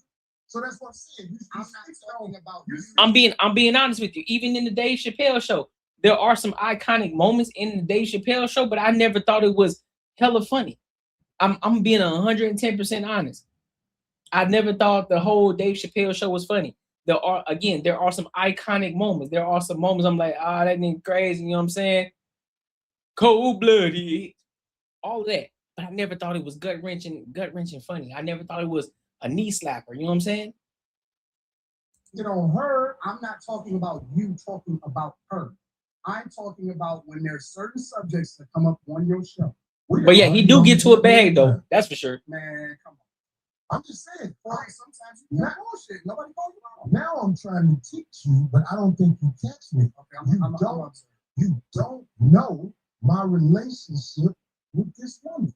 You don't know. So when you see it online and speak on what you see online, you can't really speak from factual things that are happening in the world, Anton. That's what I'm saying. So, and with Craig, I don't know why motherfuckers say Craig don't have a backbone around me. Because one thing I say that Craig beat most motherfuckers' ass I know. I ain't gonna hold you, bro. He exposed this nigga Anton up in here doing some surgical work with this whole situation, bro. He out here dissecting the entire platform, telling them like, listen, bro, you surround yourself around people who ain't gonna say shit to you because you big dog. You know what I'm saying? You got some yes men over here. You got Darlene over here. She ain't gonna say nothing to you because she's so sweet. She's a sweetheart. She ain't gonna say nothing to you. You got your boy Craig Schmidt. It's the fact that he just chill. He just big chill. He just kicking it. He ain't doing too much. That's it. He's like, so you ain't got nobody around you that's really gonna hold you accountable. It's gonna call you out on your bullshit and really let you know what it is from a brother's perspective. I see motherfuckers don't be fighting, Craig. I see motherfuckers don't run up on Yeah, with that bullshit quick. The motherfuckers watch me ran up on Craig way bigger than Craig. So the obvious needs to be said because I believe that there's a lot of people who don't know the obvious, and I can't teach you that in an episode. But I'm saying, like, if you ever see me around any woman, Anton, if you see me around any woman, trust me, dude's been paid, homie. And I can't see it no other way better than that. Dude's been paid. That might not be something you'll catch. I'm saying this for the streets. Dude's been paid, homie. Yeah, facts. Facts, Raw. Trust me. I don't be around just anybody. I can't let any type of woman just come with me and be connected to me in no way. I don't like that. If you around me, it's a reason you around me. And I'm saying, like, I don't know if I can graduate you to that next level of the conversation. And it ain't no disrespect to you. But I'm saying, like, you see somebody around me? Oh, I ain't just got anybody around me. Dude's been paid, homie. That's what I'm saying. And I ain't saying it's tough either. I'm just trying to say it in a way where I hope you can understand. Yeah. So anybody around me, dudes been paid. I don't let anybody around me. If you around me and dudes ain't been paid, I'm trying to get away from you because I don't know you. And ain't no dudes been paid, so I don't know you. I don't know you. And we spoke right before the show. Question for Anton. What happened? No, I'm not talking about. You get me? Okay. Oh. But in my case too, whenever I choose to speak up or challenge someone on anything, or talk with that on the Let me ask you a question. So do you think Anton really listened to his crew when they get at him, or do he big dog them too? Well, here's the thing. When you tapped into him, you can tell. You can tell what's actually going on. Yeah. He does it during the Millionaire Morning Show. There's Carrie that calls in like, hey, Anton, you're doing a little too much. He's like, all right, my bad, Carrie. So I do believe that. They call him out when he doing a little too much on Molly. When he be caping for Molly and the rest of the women. Yeah, they call him out on the shit. So just because, but here's the thing though. when you are the main operator of everything, when you are the owner of everything, just because people have an input, that don't necessarily mean that you're gonna implement what they said, but you're gonna take it into consideration. You're gonna really weigh the options. Like, okay, I'm hearing what you're saying, I'm taking in what you're saying, and I'm gonna see if what you're saying actually can be implemented into what we got going on right now. But if it can't, it's like, we ain't gonna do that. But if it's not conducive to what we got going on, I'm gonna tell you no, we're gonna scratch that off the list. If it is conducive and I think it's gonna help us catapult forward, then yeah, I'm gonna listen to you. And I'm gonna implement what you said. Just because you have an input, that don't necessarily mean it has to be implemented. But the fact that you have a voice and you're able to speak out and you're able to speak up and say some shit, and that person actually listens and takes it into consideration and actually find ways to try to implement it, then that actually lets you know how good of a leader you actually are. You know what I'm saying? So I will keep delving into it because I don't see the point. Because I know at a certain point with men like your age, there's not going to be any change. So why? I don't even bother you. I just, I say, I don't like that. I don't like that. And then if they want to, I'm not for it. I'm with you. That's it. I just don't like. I don't do that. I got way more important fish to fry. And I thought, I'm not going to change as much as my own stuff. So I just don't even bother. But another thing about the ladies, since we're talking about this, see, whenever I see a woman with a man, most of the time, if it ain't your wife, I already say to myself, what is this fuck shit? Why is this motherfucker in the streets with you? That's how I feel about life. So I'm saying, like, that might be a prejudice that I have. I can admit, if a woman is in the streets with a man, what is this? Why? Why do you care? What does that mean? It's not that I care at all, because it's not my business. But I'm saying, like, if a man stepped to me with a woman and it ain't his wife, all I do is say to myself, you mean like checking you? Not checking me, brother. I'm saying, like, if a man has a woman with him, right? And you know what I'm saying, it's not his wife. Okay, so I ain't tripping. So Ralph, I'm not tripping, right? You see why I looked at the camera like that, right? I ain't tripping, right? That's a shot. That's a shot. Don't know what the fuck that is, and I don't want nothing to do with it.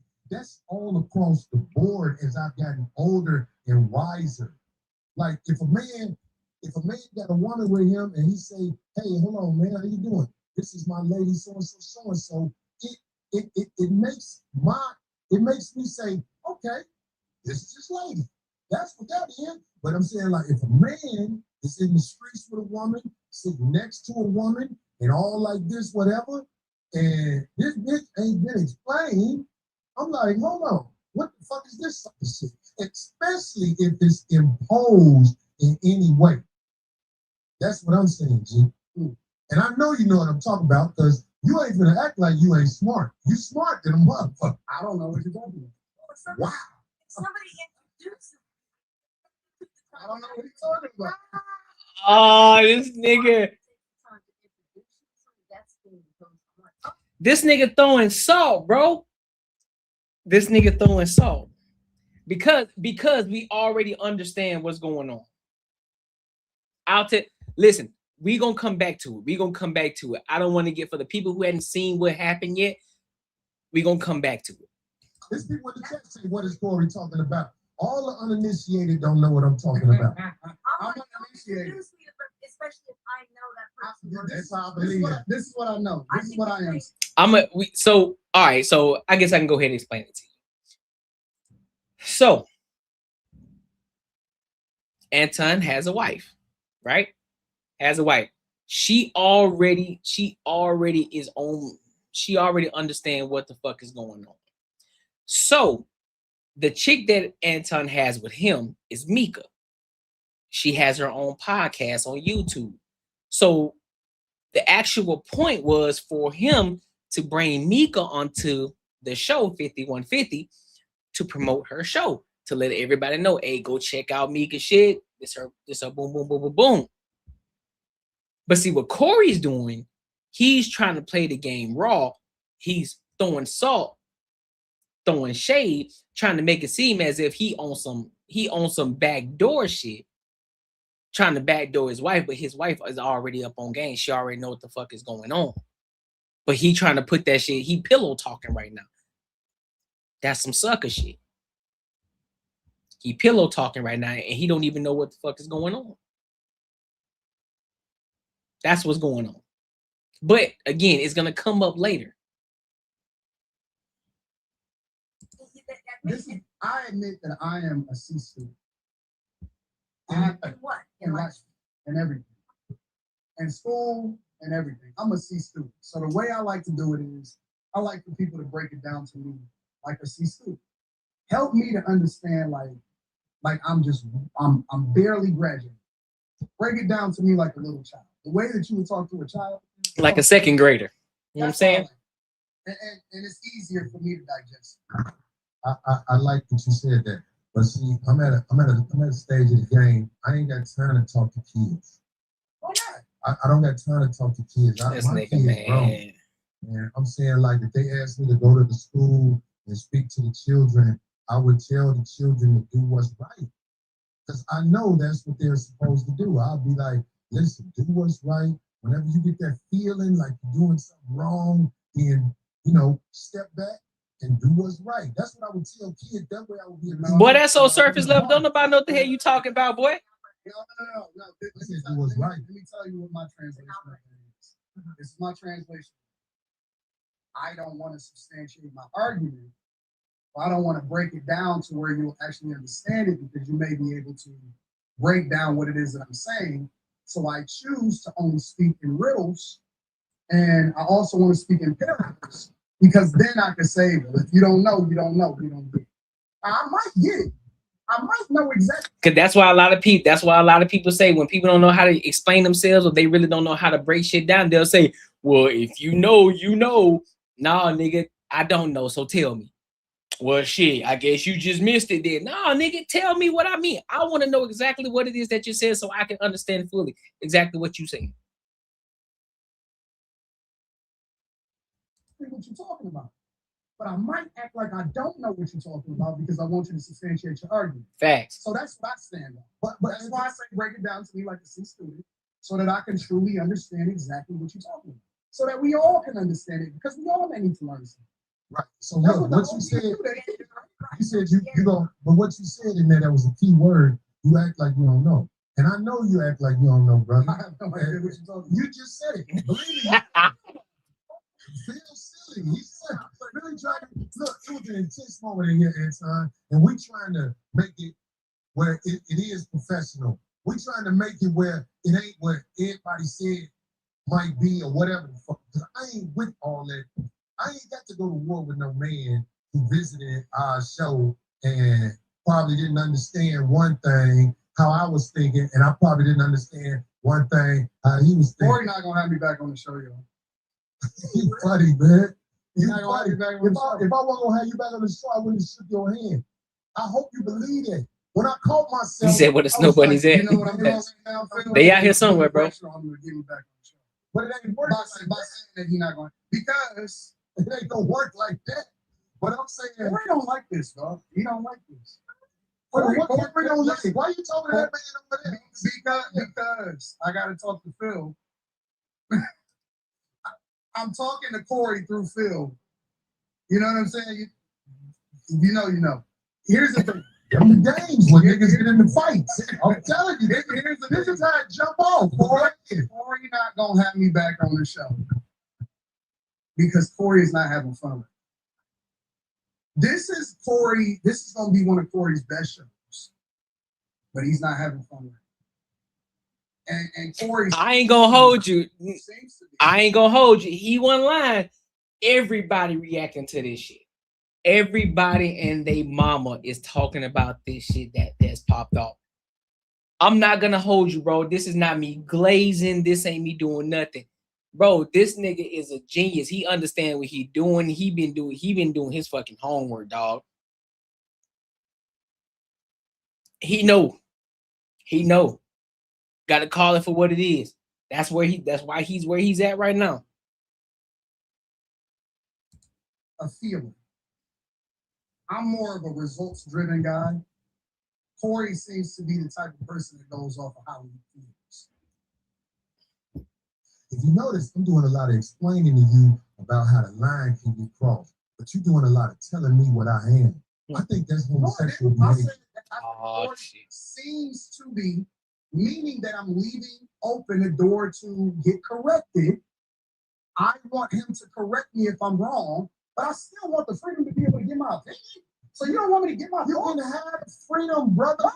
Like trying to take freedom from you. No. I'm starting to feel some type of way, bro, because why is everything homosexual? Well, this is what I'm saying. Like, When I'm did this trying to explain. conversation turn into homosexuality again? Okay, I'm gonna let you land. Because I don't want to talk over you. I'm trying to understand it. Why is everything gay? I can explain it. Okay, go ahead. Maybe look, I'm not saying that you gay. But what I'm saying is, if you looking at another man and you say you talking to me through another man, if I'm a man, I'm gonna say, well, I'm right here. But you're not getting it.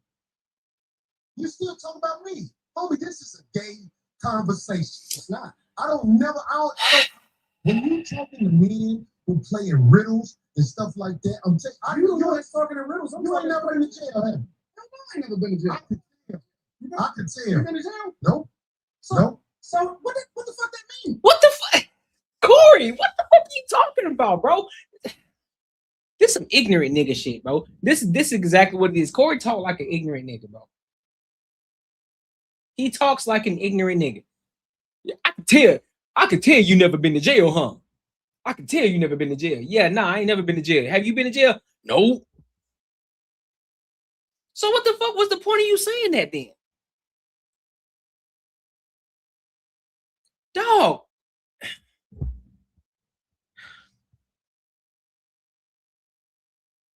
What's the point of you saying that then? What's the point of you ask this man, has he been to jail before? As if you were gonna sit here and rebuttal with, yeah, I've been to jail, so I understand what that shit talking about.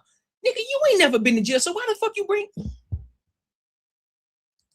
I'm just saying, like, if you went to jail, they would have to start you over from scratch. What would they do to you? The people who I'll be the tough. No. Just let me land with this. Yeah, you see, like he ruffled him, huh? Perspective, nigga, I'm not a jailbird. I'm never going to jail. I see what you can't say you'll never do, but I'm saying never going to jail, bro. Okay. I don't even like the type of energy. I'm just trying to make a point. Anton. What I'm saying is, I have been around enough people who have been institutionalized where I know how to carry myself around men who not finna play with you. That's all. So basically, you've been around niggas who are emotional as hell and they pop off at anything. So therefore, that's basically what you're saying. So you ain't been around niggas who are stable men, who are emotionally intelligent, who are emotionally stable. So that way, if you say something to them, they don't take it to heart. They don't take it personally. They just like, oh shit, I just let that shit roll off my shoulder because that shit really don't affect me because my life ain't like that. And it really ain't got nothing to do with me and my life. So whatever the fuck you just said and it went over my head. So that's what you telling me. You deal with some emotional ass niggas in your life. That's what that tells me. Got it. All I'm saying. That's all I'm saying. I don't hang around niggas that been to jail, so I saw Facts. The way you saw for it is a little bit different than the way I saw. Facts. So I choose not to hang around niggas that's been institutionalized. Facts. That had to carry themselves a certain way because they made a decision that it wasn't supposed to be. And you know, it shows that you've been around people that ain't seen the other side of the game. Because some of the smartest men I know they've been to college and gave that time up. And it was actually a learning process. And yeah, and we also on the other side too have seen niggas who've never been to jail for who made the right decision, who are smart as fuck too. So the truth is true on both sides. I hear you. But just because you see a few motherfuckers on this side that whose life got altered because they had to go sit down for a fucking few years. Now all of a sudden it's, oh well, I've seen a couple of niggas. Yeah, Wallow's one of them cats. He had to go sit down for a minute, but he came out and he turned his life around. Not many dudes are doing that. He's a 0.001% of dudes who do that. There are a lot of cats who had to go sit down and they come out they smart because they ain't got nothing but fucking time. There's the other cat who went to jail too. Now he teaching everybody about stocks because he learned about stocks in jail. Yeah, there are some people who are like that, but again, I'm not finna put myself around them unless it's meant for me to be around them and for me to learn from them. Other than that, if I don't need to be around them to learn from them, I'm not going to be around them. What are you talking about? I'm not finna make it my duty to be around this person. Like, oh yeah, I'm finna go hang out with these niggas over here because they've been institutionalized. They were able to sit down and read, so therefore they smart, bro. They had to figure the shit out, so they read. You know what I'm saying? They real smart. No, I know people over here who ain't never been to jail before. They just as smart or smarter. So I'll go over here, bro. But they still got to stand 10 toes down when they out here, Anton. I don't believe that you tried to disrespect me now that I've been talking to you. I don't believe that. I believe that you are the way you are. I am the way I am. And it can clash if people are not educated on how to be around each other, because men can go to war over misunderstanding. He's throwing an intellectual shot. What am I doing? So without saying it, he's basically saying, oh, you from a different space, so you don't get the way that we move over here or anywhere in the United States of America, and that's not a black thing. I'm talking about Caucasians, Hispanics, and Asians. Understand the respect level men must have when they're in front of each other, because it can trigger war. That's all I'm saying to you. I understand everything that happens when I'm I'm a chess player. That's what I've been playing my entire life. Maybe you walked into something that you wasn't expecting. Maybe I knew what you was gonna do before you did it. Maybe. But I tell you what. Which comes back to what I said again. I'm gonna continue to keep saying it. Anton prefaced it earlier within this interview, well, within this whole podcast. He said it. I've been studying you.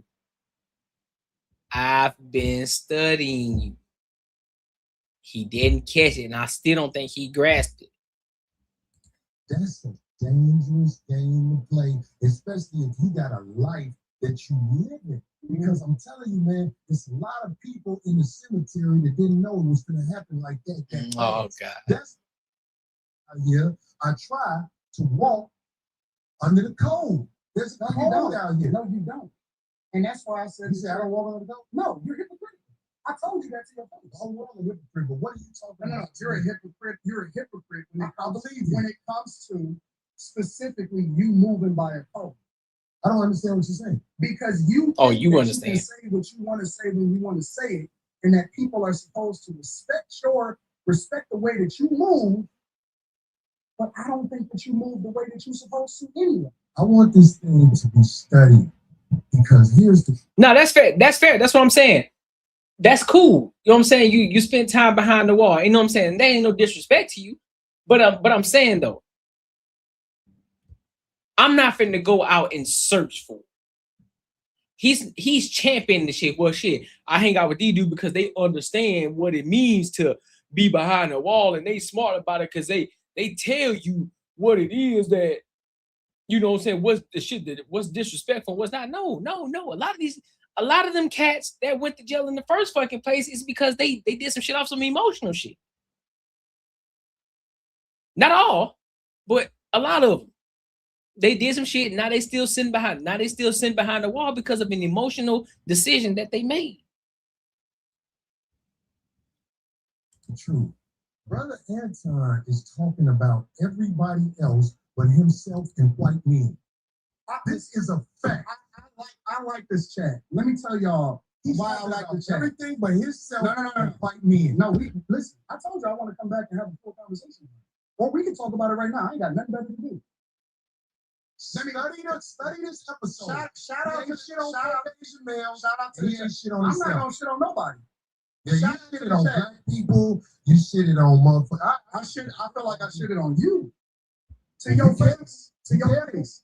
You shitting on me because I feel like you're talking shit again. I'm not talking shit. I'm telling you. Yeah. I'm telling you. You shitted on me to my face, but that shit will lead to some danger. Will we please stop the trust me. The tough talk. I got security, you got security. Homie, I ain't got security. They're my people. Cool. Them your You gotta hire a motherfucker to be with you. Absolutely. I'm always gonna have to hire somebody. You For sure, Bazon. Stop talking. Homie, you just said that I'm not talking tough. I'm talking to you straight up. Why are you so? You said you disrespected me in my face.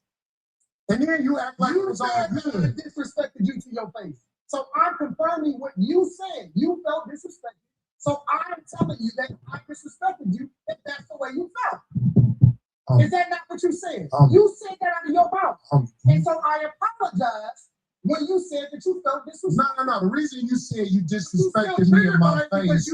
You don't accept the apology because you still talk about everybody else except yourself and like me. I'm telling you what I said. You felt offended by it, so I apologize. All I'm doing is rehashing the conversation that happened. Why are you so easily offended?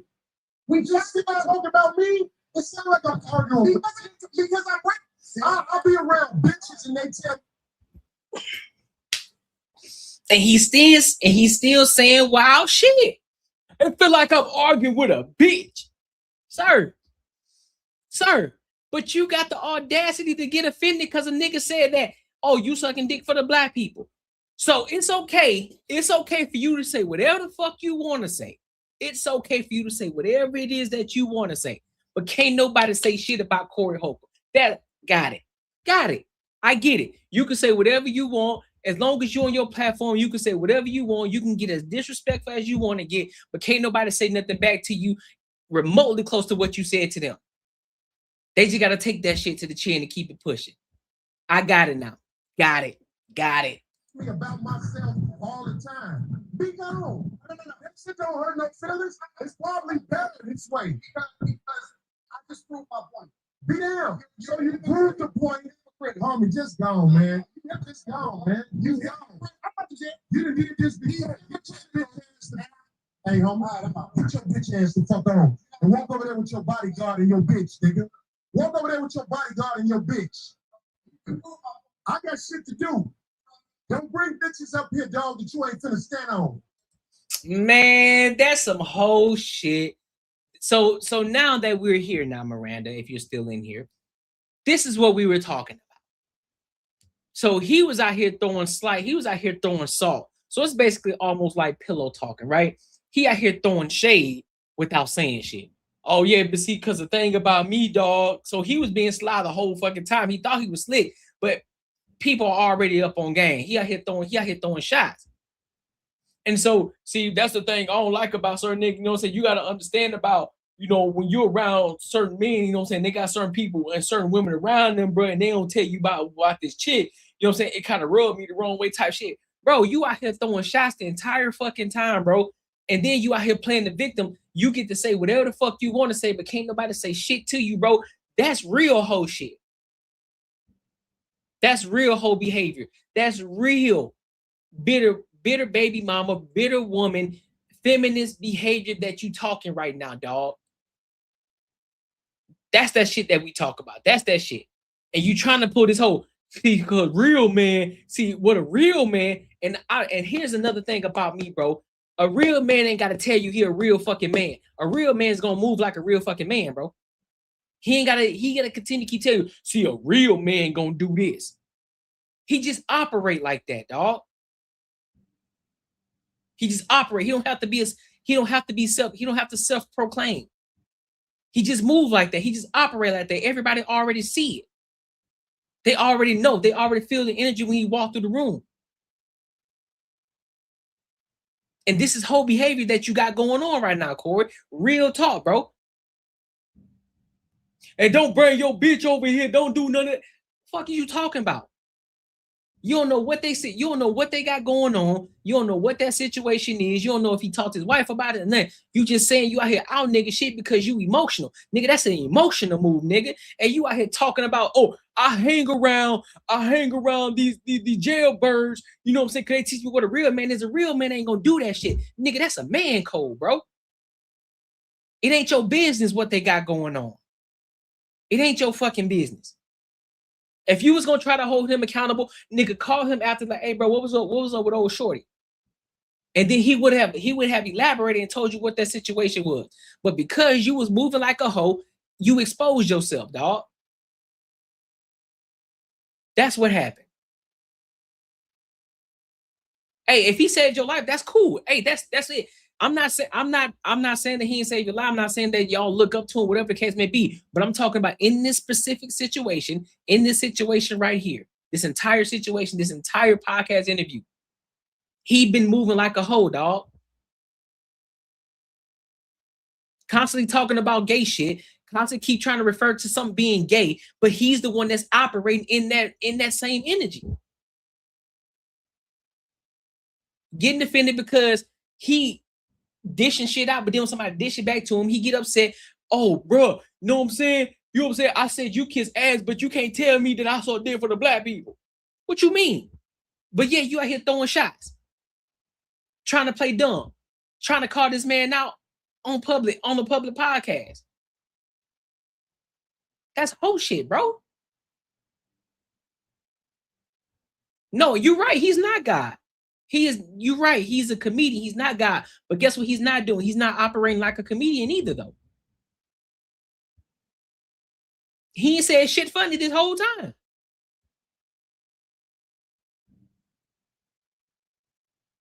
How are they suspect? How are both suspect? I wouldn't even say Corey's suspect. But I'm saying that the energy that he's moving in right now is whole behavior. I'm not going to sit here and call this man and say he's a part of the ABC community. I'm not going to sit here and say that. I'm not gonna call it suspect either, but what I am telling you what exactly what he's doing. He's moving like a hoe right now. That's what he's doing. But I'm not gonna say that he's a part of the ABC community. That's not what I'm gonna say. But he's being very emotional, and it's very telling of the type of people that he got around him. And I'm not saying that they're a part of the ABC community, but you can tell he hangs around emotional people. He said he hangs with a lot of people that came out of prison. Yeah, they might be smart, but I guarantee the reason they got them in jail in the first place is because they operate off of emotions. They don't stand in their square. No, men are not very emotional. There are some men who are emotional, but no, men in general are not emotional. Let's not do that, Vega woman. They are not. Now, men speaking passion, yes, but there's a difference between the two. Speaking in passion versus speaking emotionally. What he's doing, he's trying to out this man. That's an emotional behavior. That's something a woman would do. Because she felt some type of way. Because she got triggered. That's something a woman would do. That's an emotional behavior, but men in general are not emotional.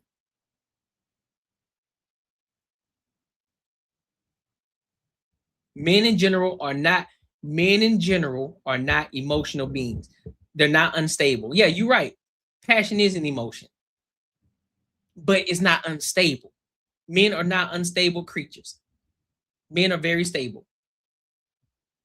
Majority of men, yeah, there are some men who are unstable, but majority of men are stable individuals. That's why y'all always say, oh, I need you to express your feelings. Be more open with me. Why you think a lot of women out here complaining about men not being emotionally available? Because men aren't emotional like that. Y'all are. So don't take this situation based off of what this one man did and try to put a blanket statement over all men. All men are not emotional. Most men are nonchalant. They chill. They lay the fuck back. They really ain't giving you emotion that you want because they're emotionally stable. The most emotional men are the ones who were raised by single moms, if you really want to get into it. And the reason that they are emotional like that because who do they get to learn from? They learn from their mom, who is emotionally unstable. If you really want to get down to the nuts and bolts of it.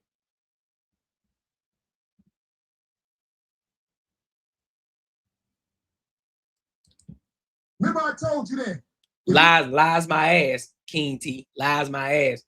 You got a bitch with you, explain the bitch. Look at that. He sound like a bit of everybody. You got a bitch with you, explain the bitch. Sound like a female. Don't ask her to be on my show, nigga. Can she be on the show? I don't know that bitch, nigga. Now get your whole ass the fuck on and pay for your pussy like you got to. Look at him talking tough shit. Stop talking tough, nigga. You had your opportunity to do it. You ain't do shit. Don't continue to keep talking shit when the nigga walk off now. Now you want to talk tough. I don't want to hear that shit. Don't nobody else give a fuck. Don't nobody believe what the fuck you talking about. Nigga, you sound like Smokey on Friday. I be quiet, but when he leave, I'll be talking again. Shut up, man. Stop talking, bro. Move on, bro. Move on. Cause now you bugging.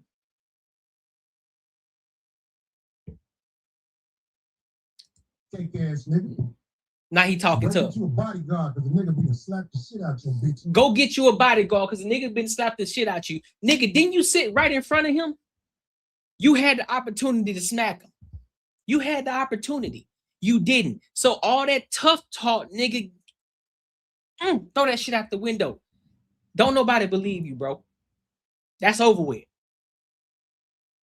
That shit's out the window. That tough talk shit out the window. That nigga long gone. He done walked out. He ain't stunned you no more. He done got you some more visibility. It is what it is, bro. Take that W in that L and get the fuck on.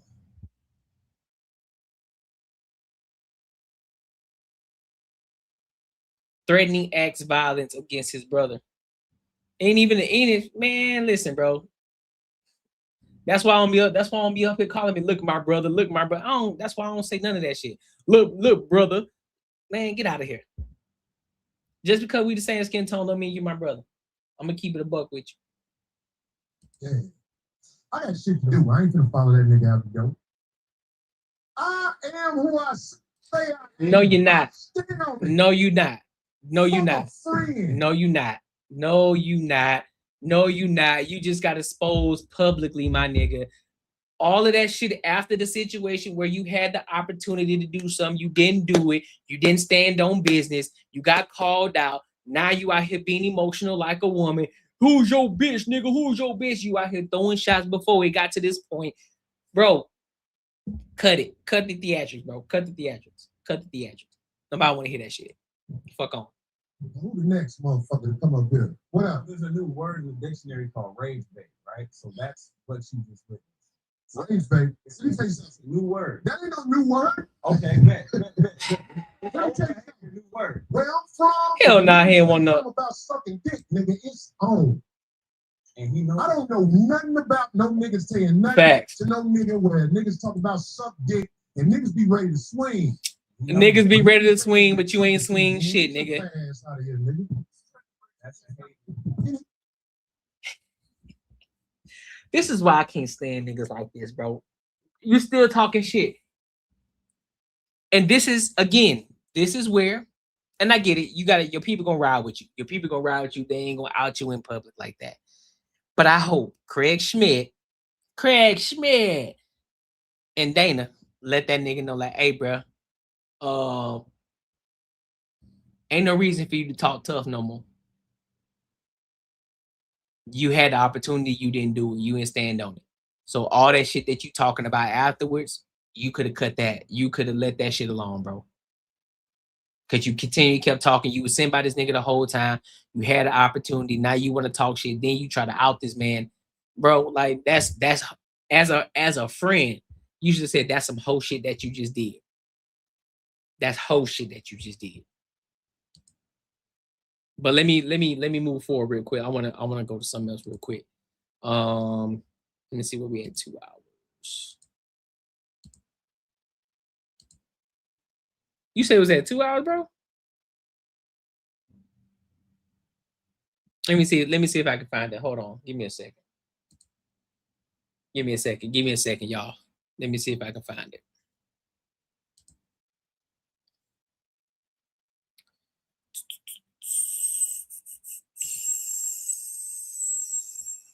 Let me see if I can find it.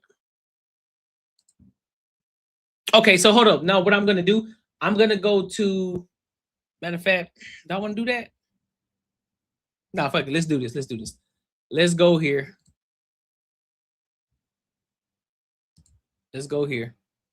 239.21. We can put that in there, and then we'll go here.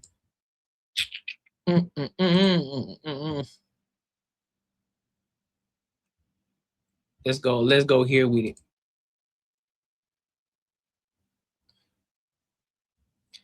Let's see. You said 2:30. You said it said 2 hours and 33 minutes. Let's see where it's at.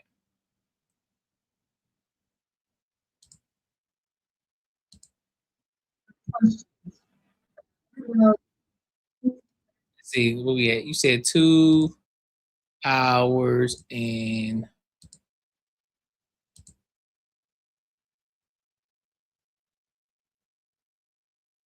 here we go.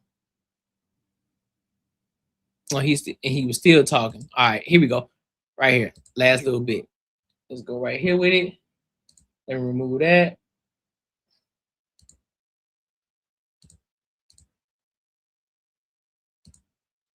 No, I'm trying to see something. Hold on, give me a second. All right, here we go. Boom. All right.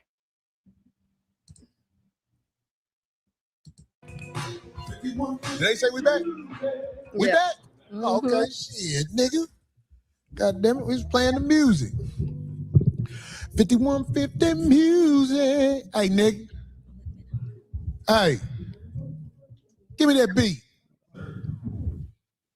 They say in the chat room, they was calling that nigga the Moist Otter.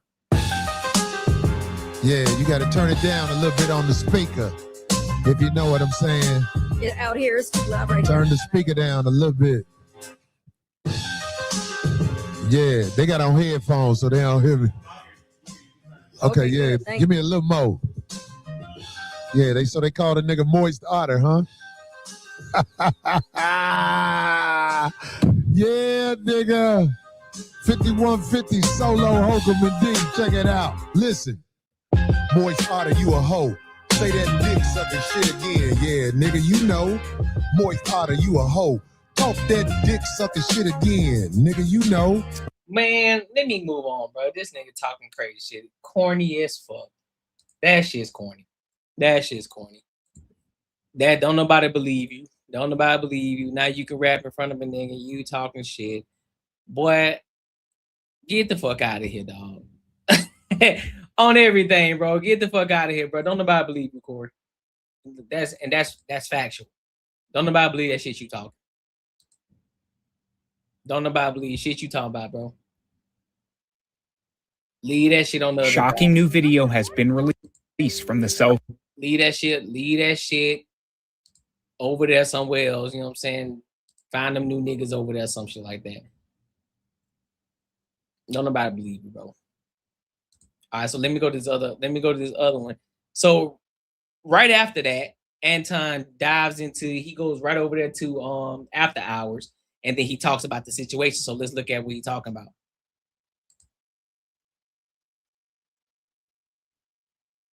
Hey, what the hell? That nigga was like this. Yeah.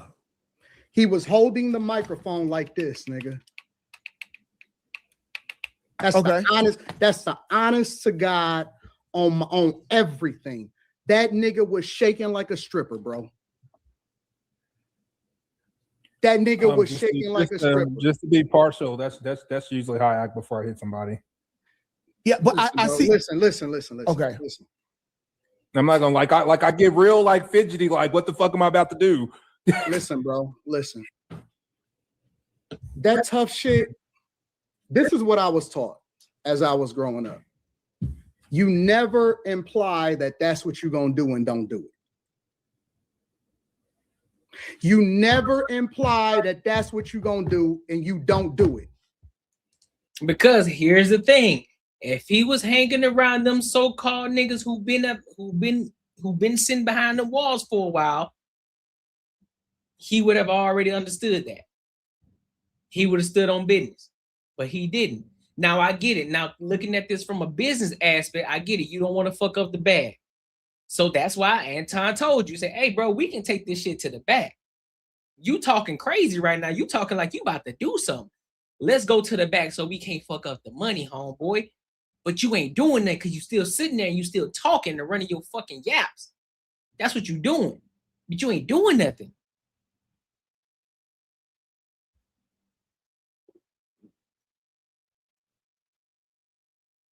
I mean, shit. I mean, I'm not going to talk about nobody's physical appearance.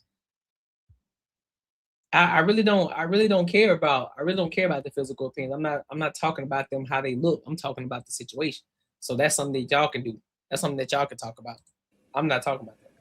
When I pull, I always pop. That's why I'm living today. I'm keeping it 100. Yeah, no. That's 100. You But don't ever try to insinuate that that's what you nigga. Don't switch seats or like it, because. No, go ahead. No, you right, but bro, I'm telling you the perception of it. Oh yeah, I'm with it. And this is what's crazy to me. Here's my thing. Y'all got to stop doing this. Stop doing this. I get it. You trying to troll. You trying to be funny. I get it. But at some point, there are certain things as a troll you don't need to be saying unless you willing to put your face as a profile picture so people can see who you are and they know, like, all right, so you talking that crazy talk, you talking like somebody can get whooped or something, but can you fight though? Are you willing to throw them hands, or are you just talking because you behind the computer and you safe?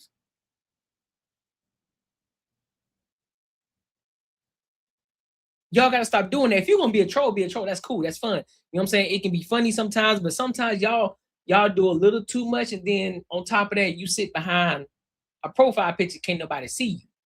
So you just talking just to be talking. You saying some wild shit because you think you're safe. Stop doing that. Be about your business.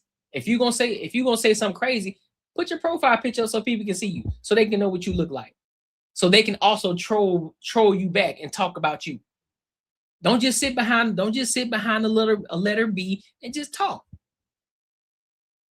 That's fine, bro. Listen, I told you, I'm not talking about his physical appearance. I don't care. That ain't got nothing to do with me. Moment when I seen it, I say this. Well, you show your face. You show your face, but then guess what? People control you back. Guess what? Then they can talk about you too, because you may not have a neck either. You might be 300 pounds. You might be 5'2", little dick behavior. That's probably what you got. You see what I'm saying? But you just talking behind a profile picture, and it don't mean shit. You're just saying crazy shit. No, I don't care about the point. That's what I'm saying. Like, you could talk about his nigga. I don't care. But when you say he can get beat, you can beat up Anton, but you can't choke him because he doesn't have a neck. Okay, cool. Corey trying to check Anton temperature, because when you got up with him, hey, we can go outside. All right, let's keep the conversation. Again, you saying that's a joke, but I mean, cool. That ain't got nothing to do with me though. So ain't nobody laughing. That's what I'm saying. So the joke went over everybody's head because it ain't funny. Because don't nobody care. That's the point that I'm making. Don't nobody care, bro. Because it's his neck.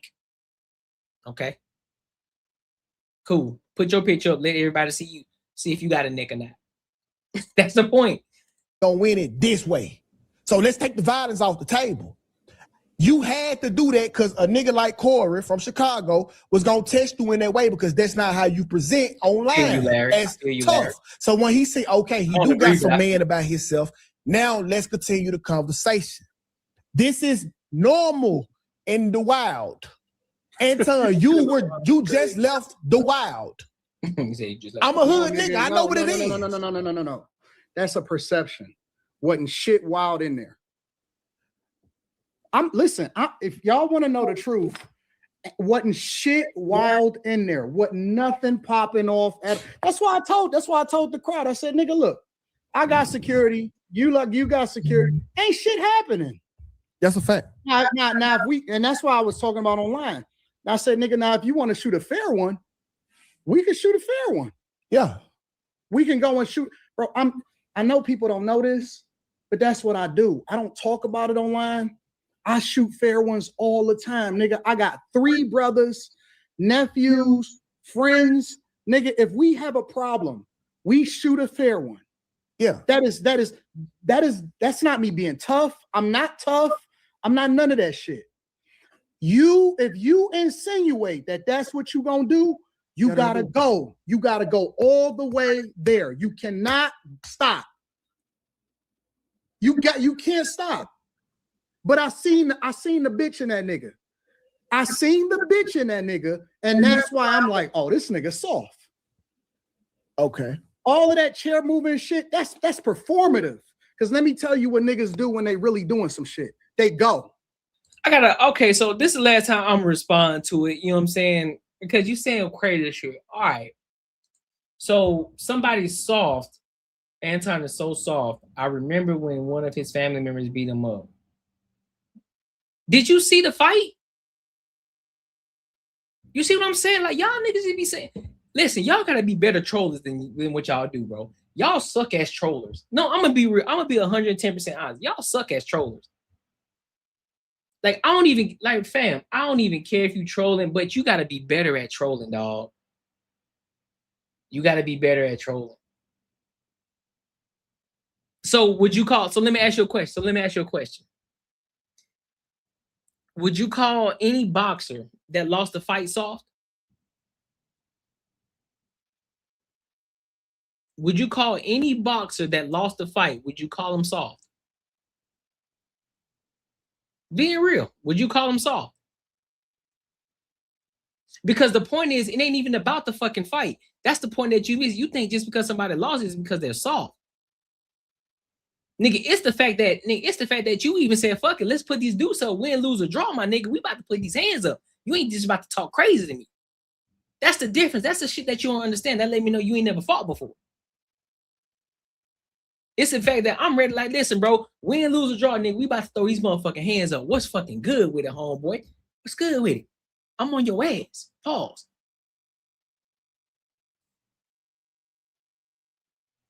But the shit that was demonstrated during the podcast with Corey Holcomb, nigga, he the one that got up and moved his chair as if he was about to do something, homie. He ain't do shit. I don't jump to conclusions. I'm just going based off of your statement, and I'm giving you an equivalent parallel to help me understand. Help me understand what you're talking about, homie. Does it make you soft because you lost the fight? You said it. It's right here. Anton is soft. I remember when one of his family members beat him up. So, with that statement, how was he soft? See what I'm saying? You don't even remember what you're saying. And I got it right here on the goddamn thing. What are you talking about? Okay, cool. He admitted he lost, but how, again, you're missing the point. It's going over your head, big dog. What makes him soft?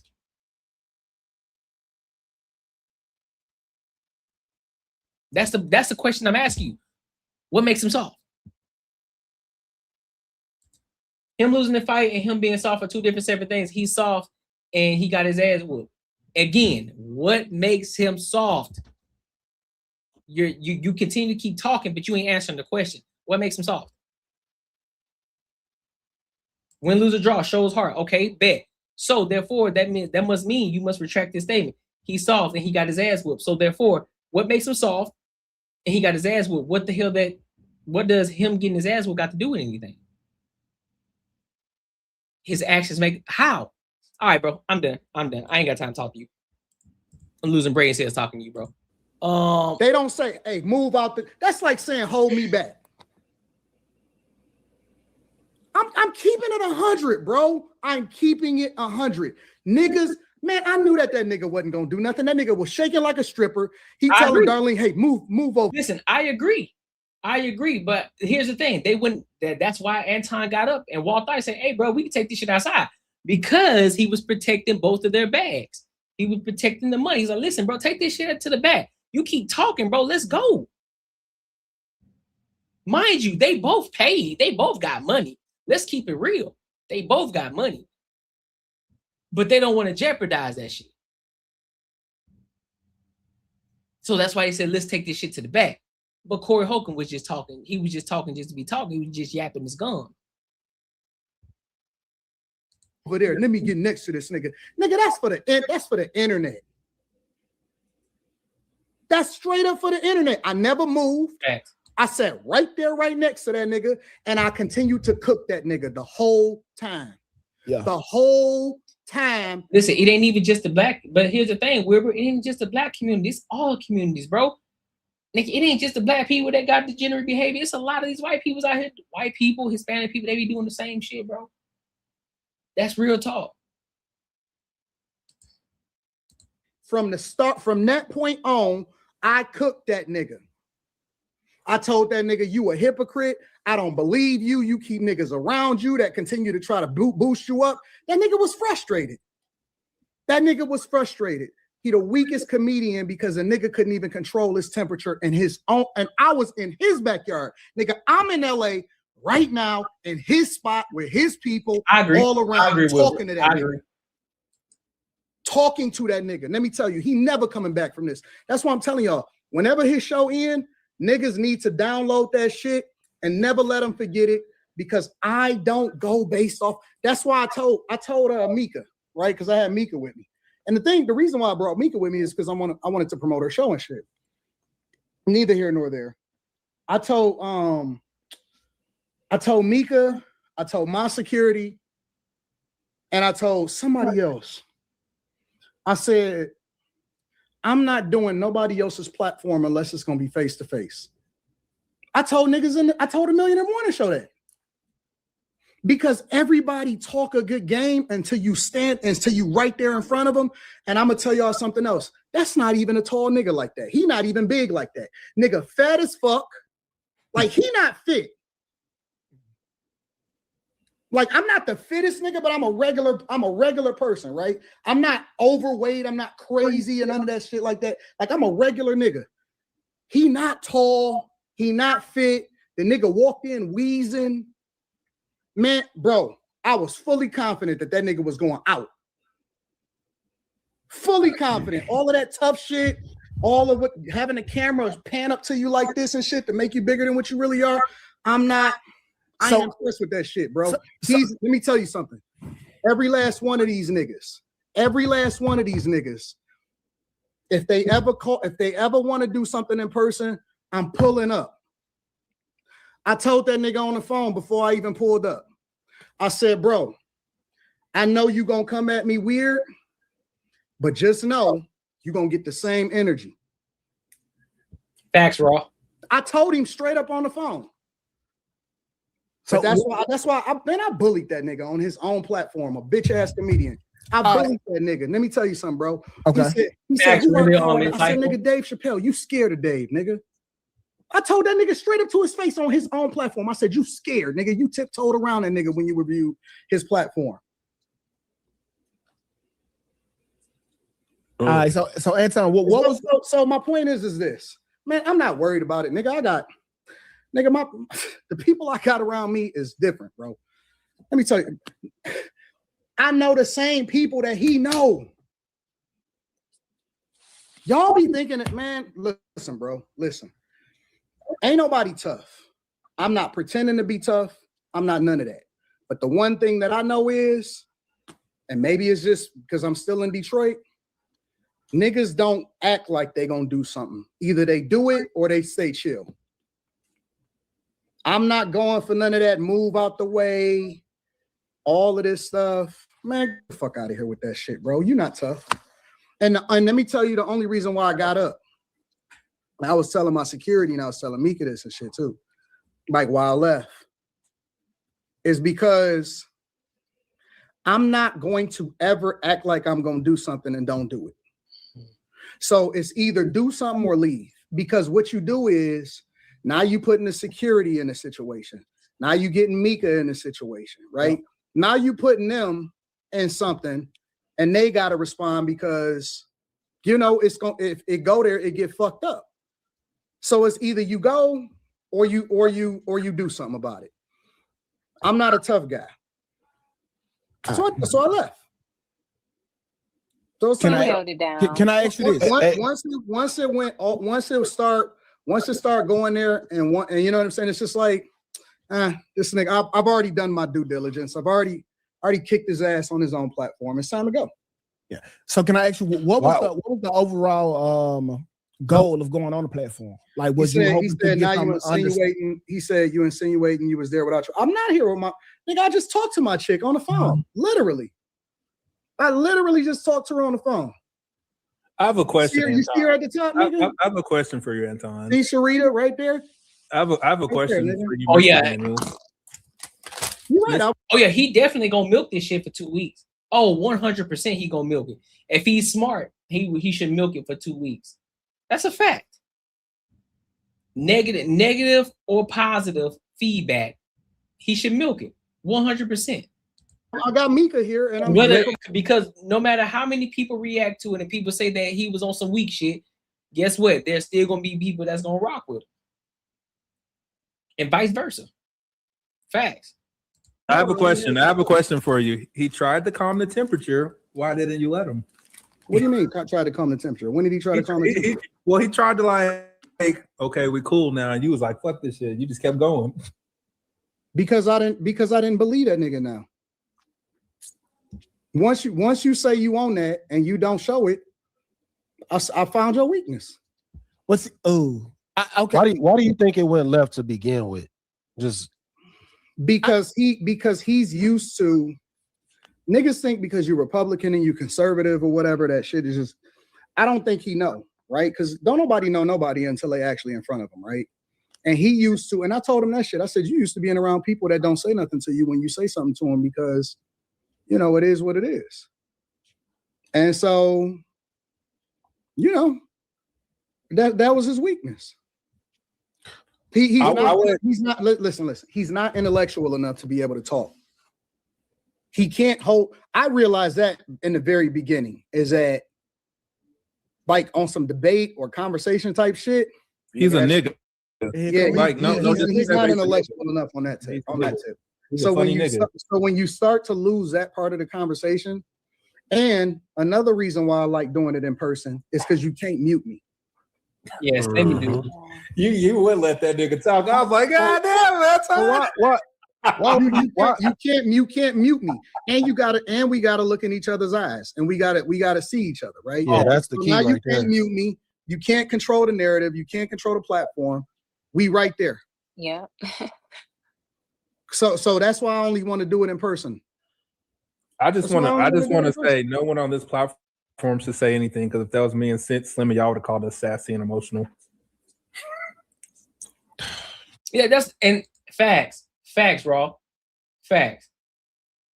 If Corey Holcomb is able to get out of his feelings, if Corey Holcomb is able, this is why he can actually leverage this shit, and he can get to an even bigger bad, because if he get out of his emotions and he said, hey, listen, bro, they had that conversation on the back end, and they said, hey, dog, shit got out of hand. I'm wrong for that. I know I shouldn't have popped off like that. I get it. I got a little emotion. Like, be a man about your shit. Own up to your responsibility and say, listen, and be accountable for how you fucking reacted. Hey, man, I reacted out of pocket. That was on me. I should have done that. I talk about being the man all this time, and I know I should have stayed in my lane. I know I should have stayed in my square. I should have been cool and chill on the situation. But can I get you back on? Can I get you back on the platform, and we're gonna actually have a fucking conversation? When I'm not gonna say nothing crazy to you, we just gonna talk about it. Listen, we might get it up there in regards to just going back and forth, but I'm not gonna call you out your name. I'm not gonna be disrespectful to you. I'm not gonna say none of that shit. We just gonna have a fucking conversation, bro. Are you willing to do that? I'm pretty sure Anton gonna be like, hey, let's get to it.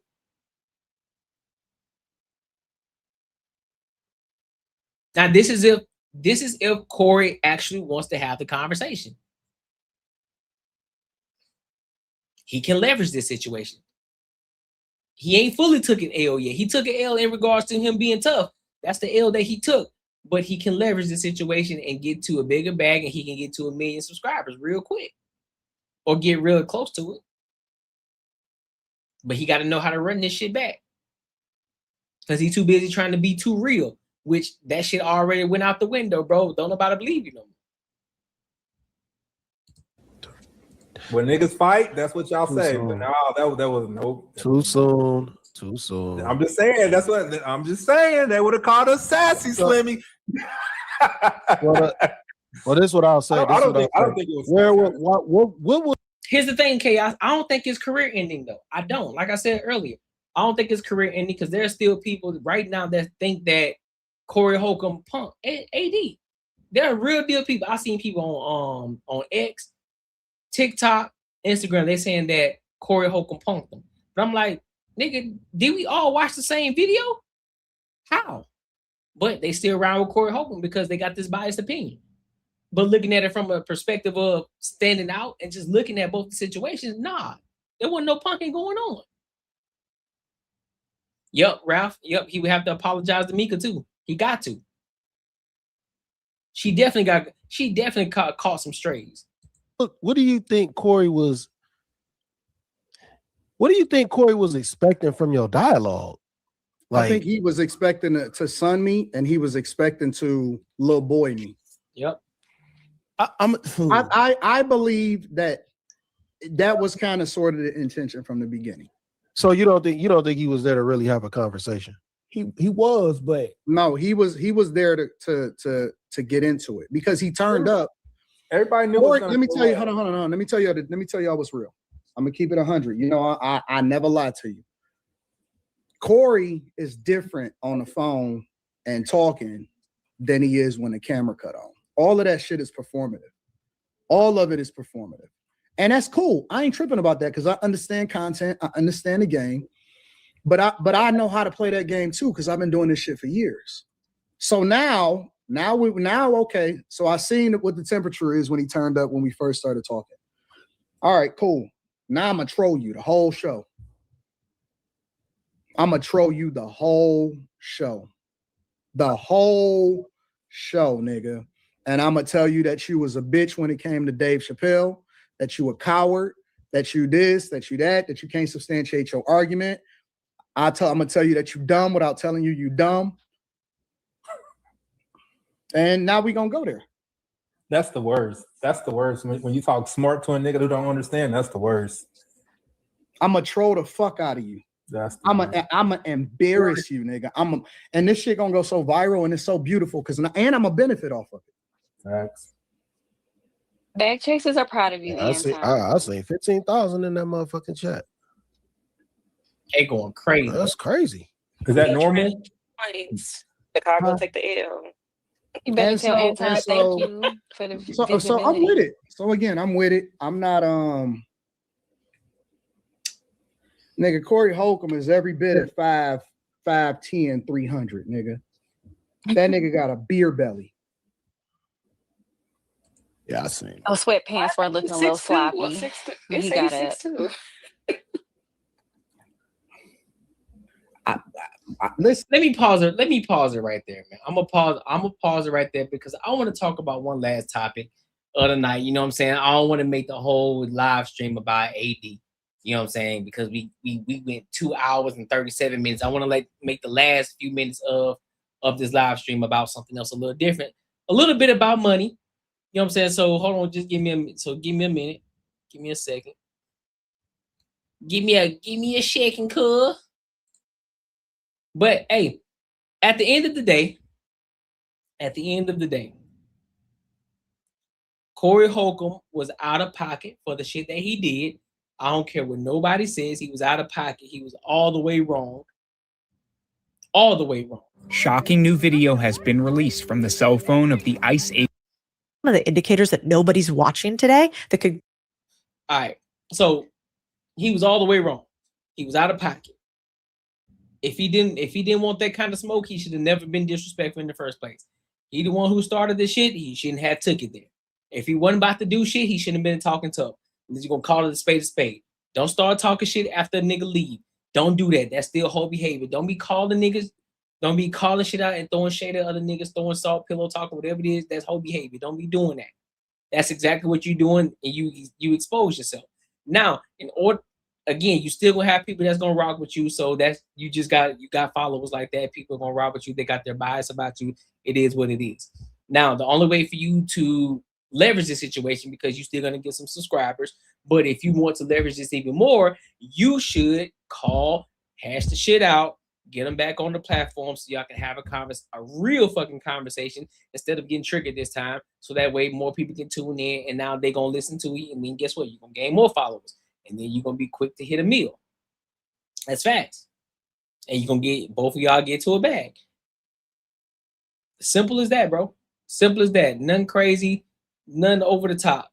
Be a man. Call and say, listen, bro, I tripped out. That was on me, dog. And the shit that's on the internet is gonna be on the internet forever. It is what it is. So if you try to walk the shit back and say, nah, I ain't never doing it. Yep, it's online. It's here. Ain't no way around it, big dog. It's out here now. So yeah. But make sure you like, comment, and subscribe for the algorithm, and make sure you hit the bell notification. If you want to support the channel, please do so. Help your boy hit your goal. You feel me? But let me go ahead and get to these super chats real quick, dog. Where the money at? Where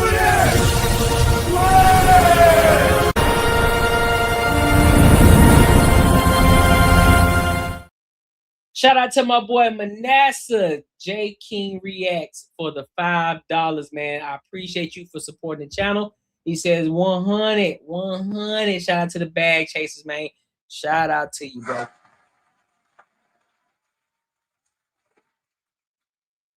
Appreciate you. Now, I want to talk about a little bit about some money, dog. I want to talk a little bit about some money.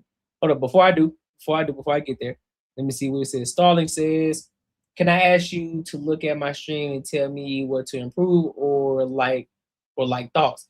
I made the whole system myself, and it's not exclusively that game, but I'm just looking for ideas. I got you, man. I got you. Send me a message on my Discord, bro. The link is in the description, and I'll check it out. All right. Matter of fact, hold on, give me a second. I can check it out real quick.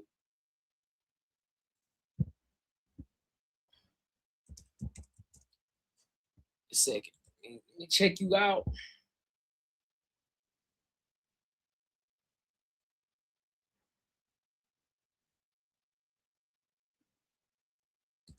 Not Corey Holcomb talking about he wants to smoke. Bro, sit down, bro. It's too late now.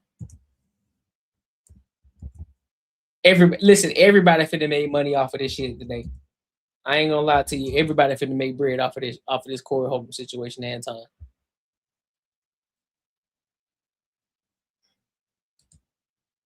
It's on YouTube. It's on YouTube, right, Starling? Okay, yeah, there it is.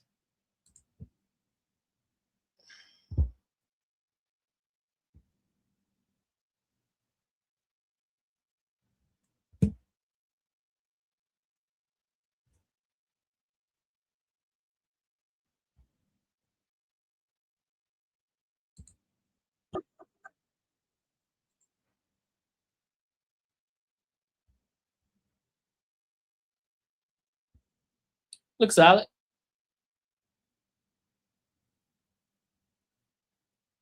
Yeah, it looks solid. For gaming. Yeah, it look pretty solid, bro. Is that what you gonna stick to?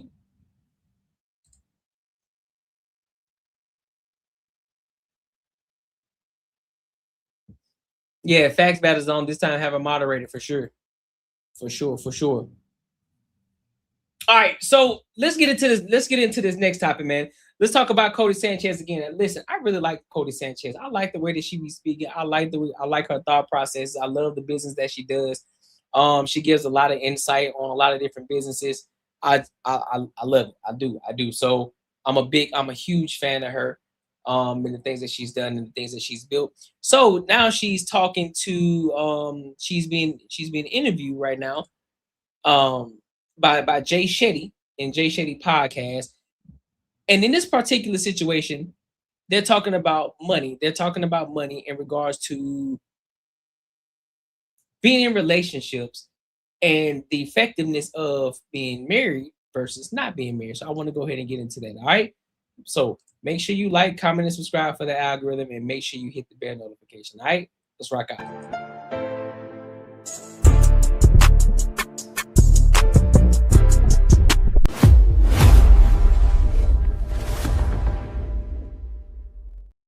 Tell us what's happening. So one of them is actually look at a spike in beauty products. You can also see that by a spike of the people who are launching them, or a lot of people continuing to buy, which I thought was kind of interesting. Which is happening right now. Yeah. And then, the place I think that this takes us is maybe a little bit more on the dating side, which is here's some like a little tough truth. It turns out if you want to make more money, one of the best things that you can do is find a partner, which is crazy. So married couples make on average more than 30% more than non-married couples. Their net worth is almost 3x someone who is single over the course of their entire career. And so I bring this up not to shame anybody who hasn't found their partner. I know what that's like when you feel like there's no options and you want to find love, but it's not around you. But why I do bring it up is because I think it's something that we should really prioritize. We should prioritize if we care about making money, and we should prioritize if we care about love, certainly. Let me give you some perspective first. Before a lot of you single ladies out here, before y'all try to react and you get emotional and you try to rebuttal, understand this is a married woman. She's a successful woman. She's a millionaire woman. Let me say that again. She's a successful woman. She owns multiple businesses. Multiple businesses. She's married. And she's a millionaire. Multi-millionaire to be exact. And she's still telling you that you need a husband. If you're a woman, you need a husband. And that you make 3 times more than what you would make. So take that into consideration. Whatever you're making now, you can make 3 times more with a husband. So while y'all over here sitting and talking about how independent you are, how you don't need a man, because you're so egotistical. You got this millionaire woman, and I think she's Hispanic too. You got this millionaire woman who owns multiple businesses. She's out here getting to a bag, and she has a husband. And she's not over here talking about, I don't need a man. I don't want a man. I don't need him. I just want him. Nah. She values that shit. She puts that shit first. And I think it's gotten a bad rap. Marriage has a bad rap. You do an incredible job of showing the beauty that can be behind it. Well, it's 30%, but she said 3 times more. You make 3 times more as much. Also being like, sometimes I hate her. Like with my husband, sometimes like, oh, you today? Really? Thank God I love you because I want to murder you. It's a real boon to your financial health. And so anybody that is around you that is saying, I don't need no man, I'd be better off without him, they're all toxic, everybody else is a narcissist that I've dated, I kind of want to push on your frame a little bit and say, 1, do you think you attract things that you hate on? Probably not. 2, there's a lot of reasons why you showing the stability for a partnership will lead to a more stable life overall. And so I thought that was fascinating. The way I've always heard it is from actually men. So when I look at their entire career, it turns out if you want to make more money, one of the best things that you can do is find a partner, which is crazy. So married couples make on average more than 30% more than non-married couples. Their net worth is almost 3x someone who is single over the course. So yeah, the net worth is 3x, but they made 30% more. So 3x, 30% more. Of their entire career. And so I bring this up not to shame anybody who hasn't found their partner. I know what that's like when you feel like there's no options and you want to find love, but it's not around you. But why I do bring it up is because I think it's something that we should really prioritize. We should prioritize if we care about making money, and we should prioritize if we care about love, certainly. And I think it's gotten a bad rap. Marriage has a bad rap. You do an incredible job of showing the beauty that can be behind it, while also being like, sometimes I hate her. Like with my husband, sometimes like, oh, you today? Really? Thank God I love you because I want to murder you. It's a real boon to your financial health. And so anybody that is around you that is saying, I don't need no man, I'd be better off without him, they're all toxic, everybody else is a narcissist that I've dated, I kind of want to push on your frame a little bit and say, 1, do you think you attract things that you hate on? Probably not. 2, there's a lot of reasons why you showing the stability for a partnership will lead to a more stable life overall. And so I thought that was fascinating. The way I've always heard it is from actually men. So when I look at successful men, going back to your earlier point of mentors, any of the successful men that I've ever been mentored by talk to me about having a one-woman life change their career trajectory because they found that the less time they wasted on chasing, pursuing, wooing women, the more time they had to focus on their career. So because understand something. Stop focusing on the box, bro. Focus on the purpose. Get to what you got to get to. Get to the destination. The women are going to be there at the end of the day. More importantly, get you somebody who understands where you're going. Get somebody who's going to get along with the program, and they're going to help you get to where you're trying to get to. They're going to remove all the obstacles out of your way so that way you can reach the goal that you're trying to get to.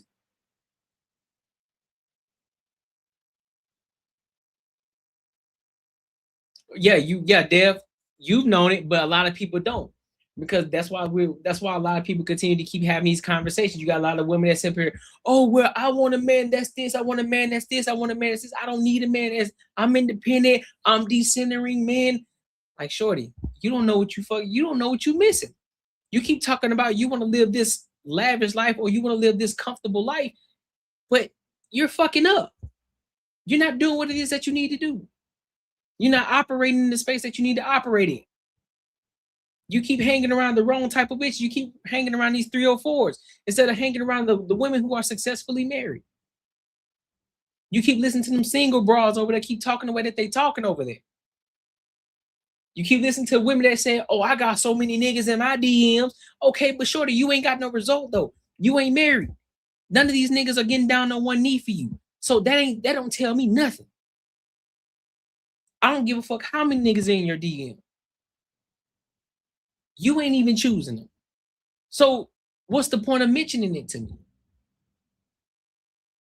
if you ain't taking any of them serious? Yeah, I think at this point, y'all call everybody grifters. I think that is a new term that everybody says now. One person says it, then everybody calls it, you're a grifter. You're a grifter. That person's a grifter. That person's a grifter. This person is a grifter. That person is a grifter. Oh man, I don't like them. They're a grifter. Y'all just be saying shit. Y'all follow the train of everybody else. Y'all ain't got a thought process of y'all own for nothing. This man just interviews successful people. All of a sudden, grifter. Matter of fact, let me look up the actual definition of it. Because y'all just be saying shit. Y'all be killing me with that. Let me see. Grifter. Grifter meaning a person who engages in petty or small scale swindling.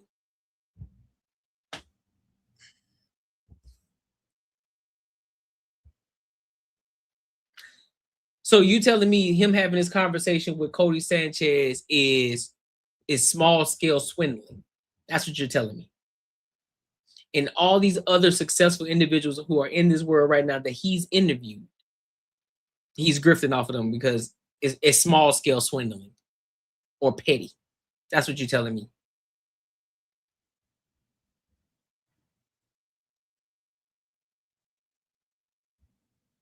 How would that? That's what I'm saying, Dev. Like, these people just be saying shit just to be saying shit. He's having a comment. He decided to create a platform to engage with people who are successful, because a lot of successful people want to talk about themselves. You know, they want to give the game, even though a lot of them are giving it for free, but people still don't want to learn from it because they got this fear in their head that, oh, they just trying to get money out of you, bro. They just trying to do this, that, and the third, instead of you actually paying attention to the shit that they're saying and learning from them and taking the meat and spitting out the bones and implementing the things that they're saying so that way people can have a better life. But yet you got people over here saying that, oh, you're a grifter, you're a grifter, you're a grifter. How? He just found a way to make money from it. He made money from it. YouTube, interviewing successful people. Oh, okay. Now, because I have so many successful people, I get to connect with these people too. I get to have a conversation behind the scenes with these people, you know, really tap into the network. Kind of like School of Hard Knocks. He walk around, he interview these billionaires and multi-millionaires, asking them certain questions, giving back to the younger generation, telling them what they can do, telling them what not to do. And then boom. Hey, and then after every conversation, he said, hey, listen, I get in contact with every billionaire, every person that I interview. Is it okay if I get your contact number? Boom, they say yes. Get a contact number. You tapping into the network. You're tapping into a network.